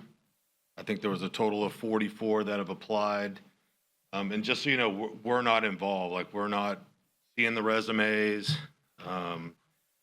But as far as I know, it's up to you guys now to review those resumes, come up with a short list, and I think come up with a process to shortlist them to a manageable group that you can have some interviews, decide how you want to do interviews. If you want to do, in the day of COVID, I don't know how you pull it off, but some type of meet and greet process, or at least a meet the community meeting somehow. But these are all things that you guys need to discuss and figure out how you want to proceed with that. And of course, city manager Bob Slavin himself could probably come up with some ideas to propose to you. One of the things I was going to mention in my comment was that we direct the city manager to come back to us with a proposal as it relates to a community, I don't know, call them a group, but a community A citizen. citizens Review review, board. so that they would be able to review and meet and just come back with an overall plan for us to move through this process. If you haven't started to look at the applications, which I have, we may want to talk with Bob about, you know, where we are and what his Slavin, because, I'm looking for a little bit more depth. And I And think he is also. I'm So, agreeing and with you. I personally don't think that, and we can get into this, we need to be in a rush, I think. And I don't think we should necessarily, if the manager would be willing to just stay until we hire someone, because I don't really personally think we need to hire a interim manager from the city staff for several reasons. One, they're not going to be the next manager, and I would rather keep the continuity and just hand it right off to the next manager. But I don't know if he's agreeable to. Yeah, I'm going to do that, that, Mayor. I'm not, I haven't, had final plans on how to leave and all those things anyhow, so I'll be willing to work with you. Okay. But it's not to say that I want to slow down, but we want to get high-quality people, and the reality is that it's not where we thought, and he's indicated that. Okay, to yeah, me. I'm agreeing with you because I just want to make sure that the company, Slavin, that we hired, they're going to actually do detailed background checks because some of the checks that I'm doing, just searching on Google, I'm not very happy what I'm seeing. Mm-hmm. So, Okay. If I may And- interject, Commissioner, Mr. Mayor, if you recall, I did ask that we would meet with Mr. Slavin. I think he needs to hear from us. He called us all individually and spoke with us. But exactly what we're saying now, I think he needs to hear from us. We've never met the man. We just voted on him based on his credentials when we received those papers. But I think we need to sit down and talk to him and talk about that process and what our expectations are so that he knows. Okay. Just my thought. Is it possible We we can look get at him the here. We can get application? him here. Okay. We'll get him here. We'll get him here. Uh-huh. And Mayor, And then you conclude that, in a part of your, however you design a little plan for us so we can get. Okay. Yes, sir. As far as just kind of transparency with the community and the process, are the applications and all that, can we have are we allowed to have them centrally available where people can see, the community can look at the material and be kind of up to date? I mean, is there a way to have, is that done right now where there's a? That's I've- public record, so they should be able to. I've see. had public Yeah, record but- requests already Yeah. I mean, for like, them and could it provided be- them. I don't mean, like, I know we turn it over as part of that, but is it something that there's enough community interest in to have like a sub-website built where the information can be there for community members to look at, so they don't have to do that with the public records request, and then there can be a place for, interested members to look at, read, even maybe, submit responses or whatever, inquiries to the commission or feedback or guidance, solicit, information. I just think it would be I think it's something that's going to have enough public interest that it might behoove us, rather than have Ms. Lamagna responding to a dozen public record requests, to just have it all in a dedicated part of our website. I don't know if that's, We actually have that. Okay. They have a folder set up that can be reached. Is that not correct?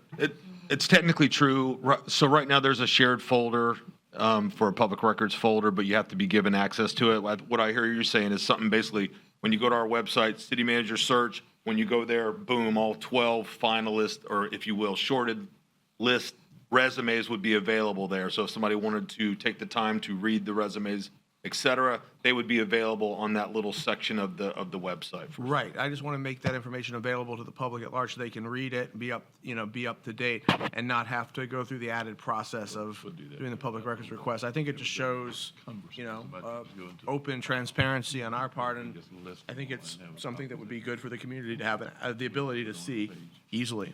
May I interject? I think that that's a great idea, Commissioner. However, we have to realize that some of these people are still working, and they may not want it to be revealed just yet. Maybe we should wait till we get to the top 3 or top 4 or top 5, but not just the 12 that we're reviewing that we're possibly going to reject, that we would reveal their identities.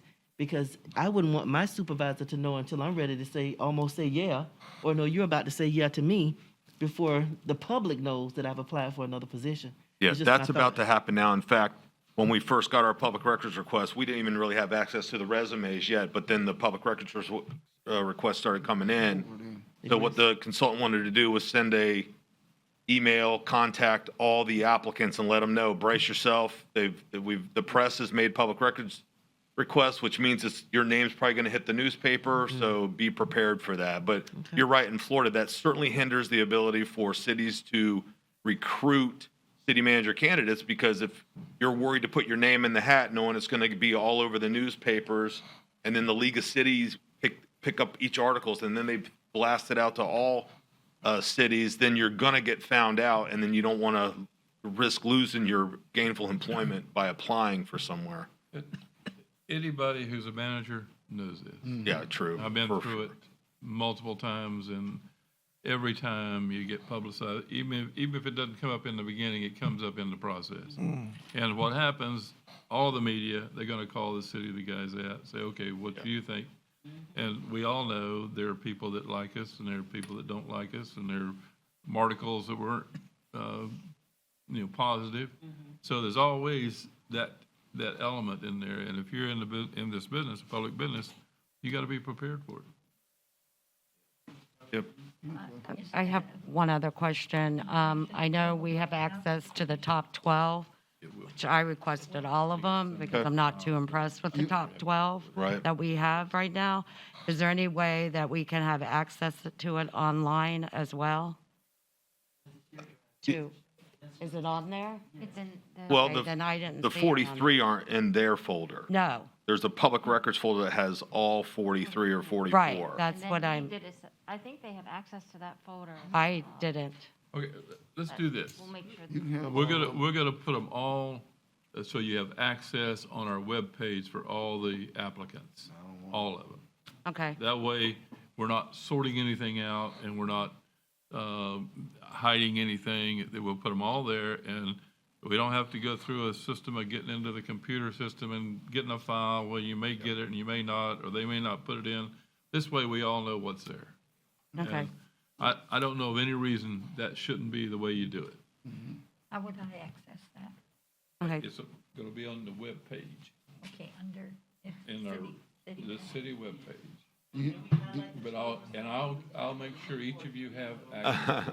Let me caution against highlighting the 12 because it's the commission who actually creates the short list, not Mr. Slavin. Yeah. So that really needs to come to you for a formal approval.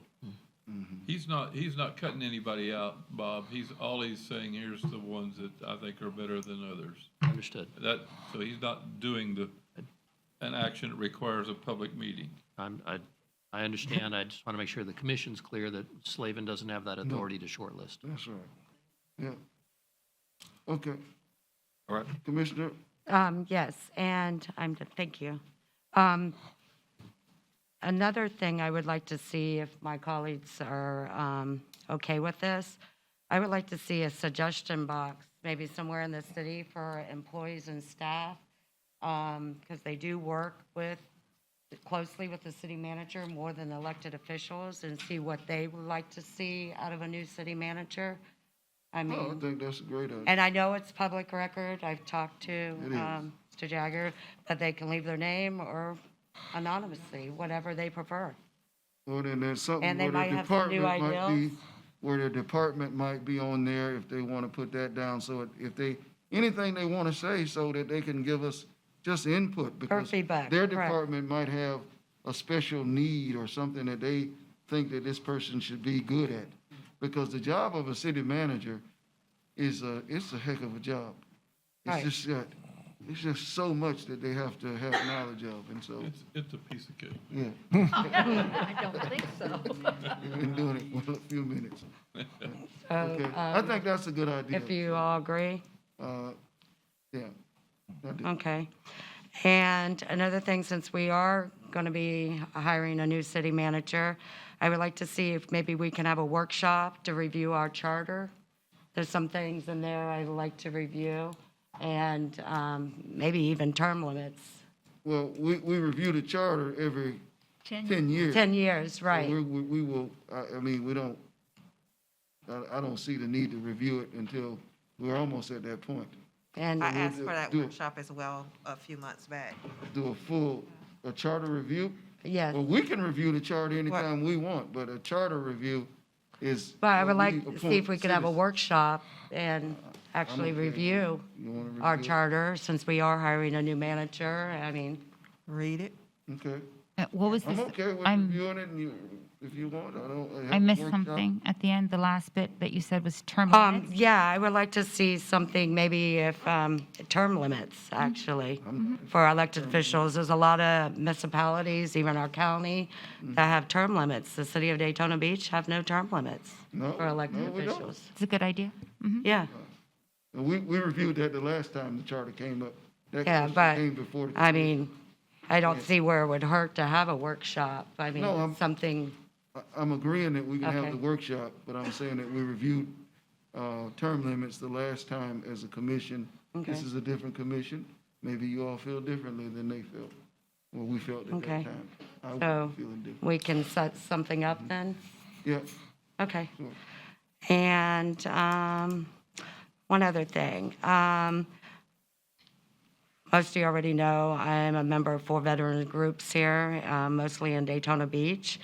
Some of our veteran groups, mainly who wants to take the lead is the Marine Corps of Daytona Beach. They would like to have an annual parade every 4th of July and maybe start at the Veterans Bridge, I don't know, down on Beach Street, something I've talked to Jim Morse about. But when talking to the commander, he would like to maybe every year honor a certain veteran in our community in Daytona.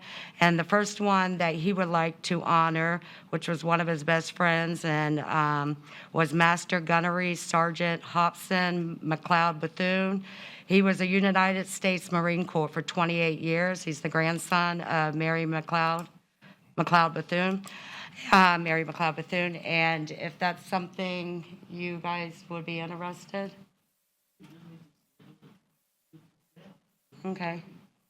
So that's something. We'll schedule the parade. There are several parades that we do that really there's no real process established for it. We're going to kind of set up the process so we have it Okay, and I a think reasonable process for. you have talked to our commander, correct? Morris, Deputy City Manager, I'm responding to Commissioner Cantu's question. Yes, I have spoken to the commander in regard to the 4th of July parade they want to plan for this year. Also spoken with the manager, and the manager's talked about having it work as a city-sponsored event to minimize the work the applicant has to do. That is just true of some other parades too, the manager just referenced generally. So yes, ma'am, we're working on that, and I assured the commander when we first made contact as to a permit, staff would do everything they could to work with them. And one of the things we discussed was different route options. So we're still working on that part of the question, but we'll work with them. Okay, So you've already spoken with the manager about it? yes. You have? I just Oh, want to make okay. sure You know, yeah, it's, brought to everyone else's and you agree with it. yeah, okay. Sounds good. Okay, and I think I'm getting there, you guys. Oh, there was something on the resolution about us doing the COVID vaccines as some of our, I just want to make sure, I was at a meeting listening to Cheryl Boxwell. I just want to make sure this is going to be by appointment. If you could address that for me.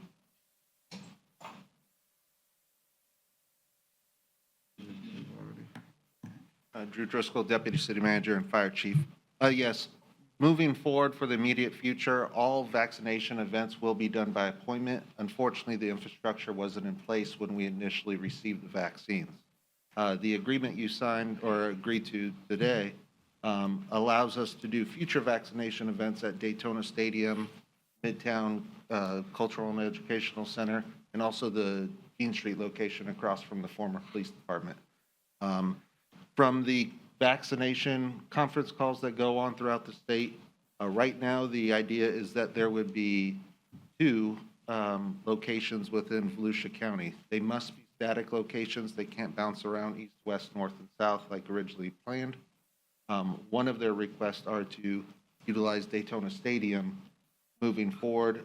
We have not further engaged with them. We're issuing them a letter for our expenses and everything necessary to make those events happen, but those would be by appointment. The Department of Health, besides their appointment system, they also reserve an amount of telephone appointments because not everyone has access to computers. And lastly, when we spoke to them about Daytona Stadium, we wanted to ensure that they consider transportation because many of our residents can't transport themselves out to the stadium. Okay, and my last thing, from the, hold on. Yes. From the last vaccine event at the stadium, I know I've had some calls about that, that they're going to be able to get their second vaccine, and I supposedly what I heard, they're going to all be called to all 2,000? That's correct. The Department of Health provided the list to the Volusia County Emergency Management, and they're contacting all people to schedule their appointments. Okay, thank you. I have one more question, sir. So the conversation we had this week, which you addressed, I think, was transporting people who had no vehicles and who were possibly disabled and who were not computer savvy, let's say, and finding a way to create what were they thinking about transportation? So I'm specifically thinking about people in Zone 3. I have 4 senior buildings, and they don't have transportation. And that ties into my question is, would we be able to use like can we use a mobile, like the police have that, it says like hostage negotiating unit, what's a mobile command center? It's an RV basically. Are we able to deploy, I mean, the city has things like that. Are we able to deploy something like that to administer site on a roving basis like that? So yes, we're at the initial phases of the vaccination process. In fact, I think we're 26,000 vaccinations in Volusia County as of today and 1 million within the state of Florida. For the Department of Health sites, they're currently, during their mass stage, they're going to do the fixed sites. Separate of that, they have Walgreens and CVS under contract through the federal government that is deploying the strike teams into small areas such as skilled nursing facilities. We've spoken to them about Windsor, Maley, Waterbury, Commission, Westminster. So that will come concurrently along with the mass inoculation sites. As we continue through the mass inoculations and then they put that information into GIS, they'll see hot spots that they have to target of underserved areas. And that's when Midtown and Jean Street and other locations throughout the county will come online. So I'm confused. Are you saying that the CVS Walgreens site, my residents still have to go there? That's number one. Or are you saying, as I think Commissioner Delgado was suggesting, that it's a mobile service that comes to them?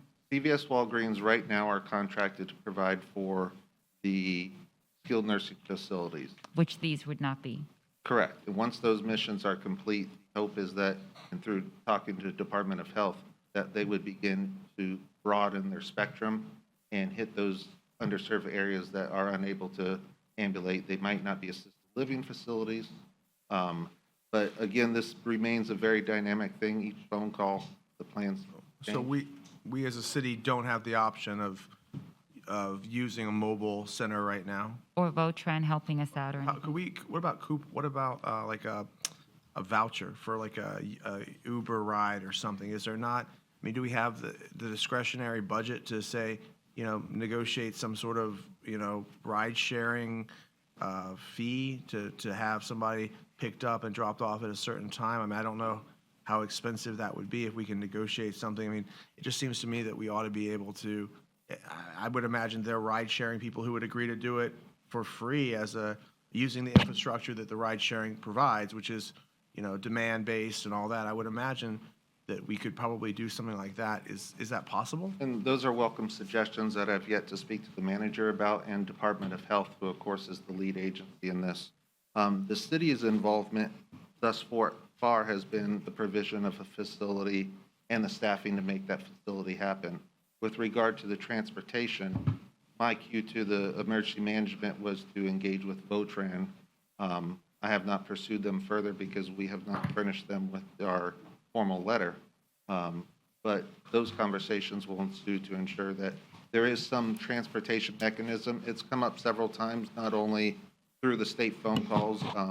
I would imagine it's come up under the mayor's equity initiative of trying to cater to all members of our society and not just those that have transportation. I would imagine that we have government, I mean, we must have city vehicles that could be used. I mean, there's got to be. It's Well, a little more complicated than that now. It's when we're mixing responsibilities, and really we're going to probably have to stay with what the Department of Health wants to do through emergency management with the county. I think that's the legal process we have to go through. It's not that we can just, pick people up and start doing it. I don't think it's that easy at this point. But I think what I'm hearing, and you are accurate, and at the next mayor's equity conversation with each group, we're going to talk about how we can help ensure that people who don't have access as a community have it. But I think what I'm hearing from the commission is that we want you to begin to explore all means possible that we might have to help ensure that we're able to go into the crevices of our community and help people to get the vaccine. Now, there may be, as you say, and probably are required legal issues. On last evening or yesterday, I shared with the manager a company that is, and I think he's already probably had a discussion. Yeah, we're already Already working on it, but there's a company that wants to come into our community and they want to be able to set up, and this is probably what the state is going to be requiring, that private companies be able to offer vaccines. Well, they are going to want to do that at one of our facilities, and a part of their question, one of the issues that I saw written was this issue of transportation. So let's just have staff be apprised of what our expectation is and what our desire is, that we be able to help make sure that we're getting these most vulnerable people to the sites. And in some cases, that like this company might be able to go and set up a mobile at their site, as I think you mentioned last night. Or even something just as simple as a buddy system that someone, I mean, I'm sure, there are people who would volunteer to provide transportation. If that was, I would imagine I guess that's what I'm trying to get at is I think, that there needs to be some thought given into alternates besides waiting on government with a capital G to do this through the health department. I think we can probably come up with a more grassroots initiative here in the city. What we have to remember is that soon we're going to be trying to get people down to get vaccinated. Right. But it's not just going to be, right now we realize that you got 26,000, but it's going to come a point where we want to get to that 70% so that herd immunity, because a lot of the people that I'm talking to, and young people in particular, but people of certain ages and demographics are not as enthused as, I'm hopeful that they would be. But I think it's fair to say that I think we're all in agreement that we want to push you guys to be prepared to help it. We're doing it. I don't want it to think that we can just go start tomorrow. It's a federal program and Can I has strings. Can I ask a question? There's money. There's money to pay for this. That's part of it, and we just have to work our way through it. This company that you were discussing, is this an offer that's open to anybody, or is this a situation where one company has approached us or to provide vaccines? But is this an open thing that any business could say, this is our business and we'd like to provide this to the city? Well, they don't just provide it to the city, it's a state So they're working through the state as a provider? They have resources with with some expertise, and they want to offer them and to get paid for them, and they want to have it as another way of distributing the vaccine. And like I said, we're working on that as well as other ways to approach this, but that is someone that's come to us. And so I just want to be clear on something. So it's a situation where businesses are allowed to approach us and say, this is the service I offer, and it's open to anybody, correct? Anybody could say, this is my business. Anybody can. Walk up and offer service. Okay, all right. But you have to be qualified to provide the services through the state, not just us. They're going to have to be able to, the state will have to approve. State vendor first, Wow. they follow up whatever the process is. Okay, Ultimately, they're going to be a vendor of a state agency. okay, all right, thanks. Okay. Thank you. All right. Did you have anything else? Last thing. Yes, ma'am. I attended the Code Enforcement 2020 meeting last night. Great presentation. Captain, trying to remember everybody's name, Scott Lee? Captain Lee? Okay. And they are doing a great job, all the enforcement staff. And there's one thing I would like to see, if we can get this televised when they have them. On our channel? Yes. Well, So, I don't know. so the public can see, I mean, what we're doing in code enforcement. Because they are doing a wonderful job. We'll look at it. Okay, Oh, no. thank you. Okay. All right. Great meeting, great city, and I have no comments. That's the first in probably 2 years. All right, we'll hear from our residents at this time. You need to adjourn. Oh, yeah, this meeting is adjourned. We'll hear from our residents now.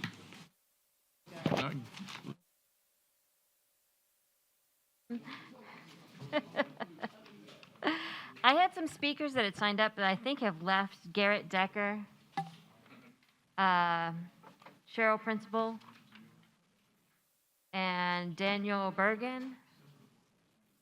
I think they all left. So I have William Bitteroff.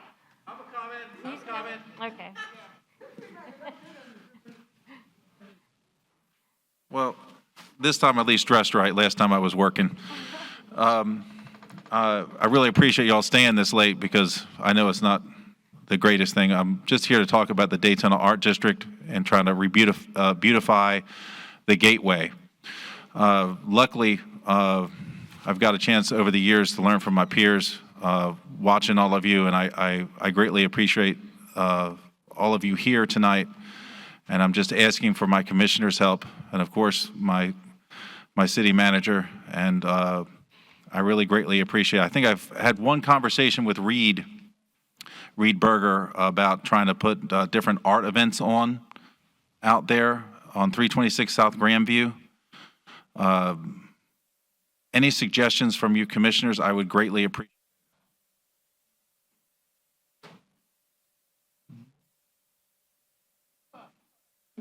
Good? Thank you. Okay, thanks. Our next speaker is Frederick Brown, and on deck is John Nicholson.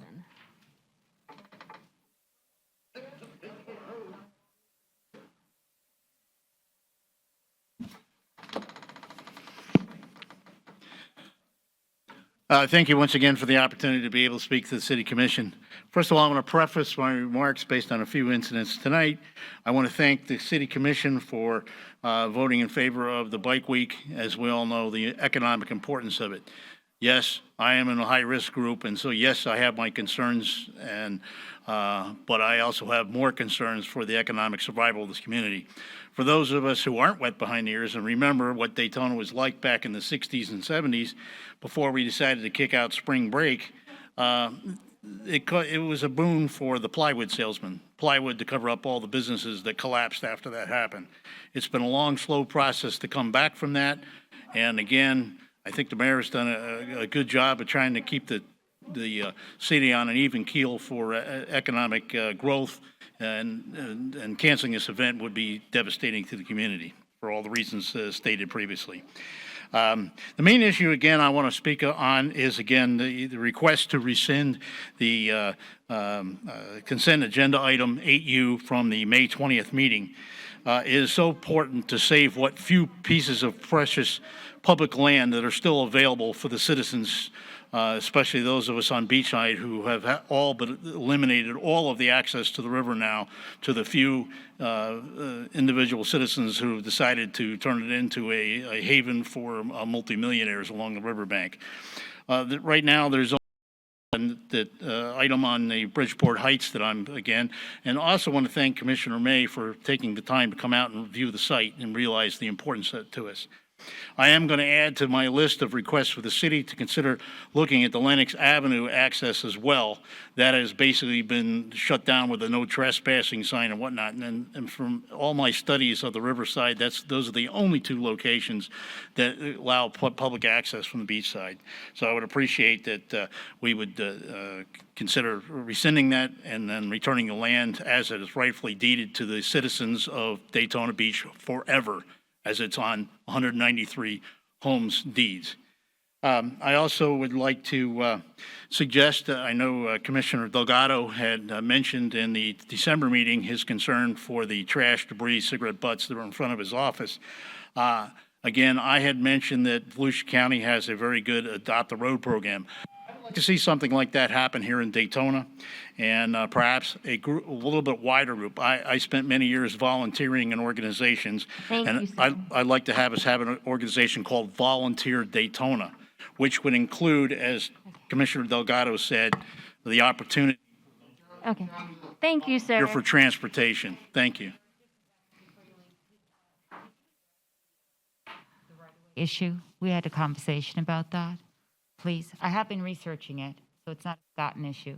And what did we come up with, sir, Mr. I Jagger? was asked to address or to look into the possibility of rescinding the right-of-way vacation. Right-of-way vacations are authorized by Fuller statute. We also have a process adopted in our code for the right-of-way vacation. Every right-of-way vacation goes through a process for approval through application. It's reviewed by staff. It goes to planning board. It goes to your PERT team, your property review team, and your TRT, your technical review team. All of that occurred in this case. There actually is no mechanism for rescinding the right-of-way vacation. Once that vacation is adopted by the commission, the rights to that property in this case are then going to the adjacent property owners to the center line of the right-of-way. So that's occurred. The property rights have transferred. I should point out in response to Mr. I'm sorry, is it Brown? Mr. Brown's comments that he makes reference to perhaps restrictions in the deed or in the plat. Those potentially create private property rights, which are still enforceable. The vacation of the right-of-way only dealt with the public access. So to the extent that the plat or the deeds create private property access rights, those continue to exist, and the right-of-way vacation has no impact on that whatsoever. So is this a city issue or private citizen issue? It's a private citizen issue to the extent that you've got access rights created by the plat or by deeds. And so is this something that has to be discussed among the residents of that community and then addressed from resident to resident? Is that how it works? The plat is for the Bridgestone Heights subdivision. Okay. And presumably the deeds created within that subdivision may have created rights. I don't know. I haven't researched that, nor can I advise them on that. All right. So. If I may, one correction to that, if you read the original deed of the property dated 1926, it states not only to the citizens of Bridgeport Heights, of which there's a number of homes who are prepared to file a lawsuit to regain their rights because it obviously affects their property values, but it states very specifically to the public forever. It doesn't say to just the citizens of Bridgeport. It says to the public forever. It doesn't have a rescind date. It says to the public forever. Thank you.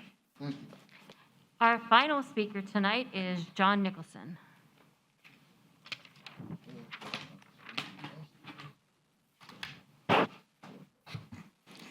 John Nicholson, 413 North Grandview Avenue. Jim, I think 43 applicants, more than when you applied 16 years ago. I think there were only 30 some odd. So it's a number. I was surprised that many people would apply. Secondly, yesterday I was at the county council, and I mentioned to Billy Wheeler that did she see the picture of that 93-year-old woman across from Publix that couldn't get a shot? And she said that there was a commissioner from here that had mentioned that there were several locations in the city of Daytona Beach.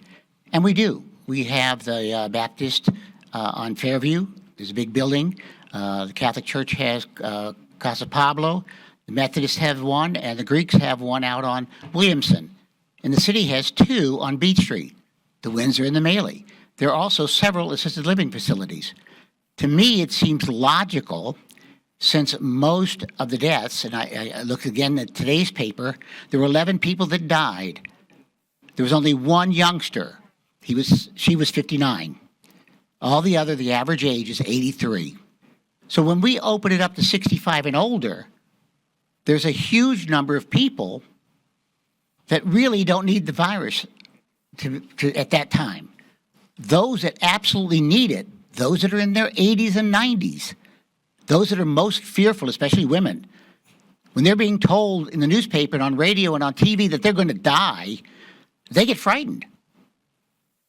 So I'm asking you to find a way that those facilities, because it's easier to send 3 or 4 physicians to Windsor to inoculate them than to ask all 300 of those people to go out and spend the night in the freezing cold for a shot.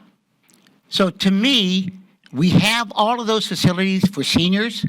Let's use their confined location to make sure they're inoculated. Secondly, 20 years ago, Ms. Schnebley retired, and Patty Evans decided to name a few things. We ended up with 7 locations in her memory. I thought that was way too many. The tree, the statue, the park, another building, that's too many. So Jackie Robinson, there are 2 things. Jackie Robinson Park. I'm asking you to go to Cypress Street Park and name the field that he actually practiced on. That would be more efficient than to do something that's not related to him at all. But definitely Jackie Robinson. Thank you. Thank you. Good night.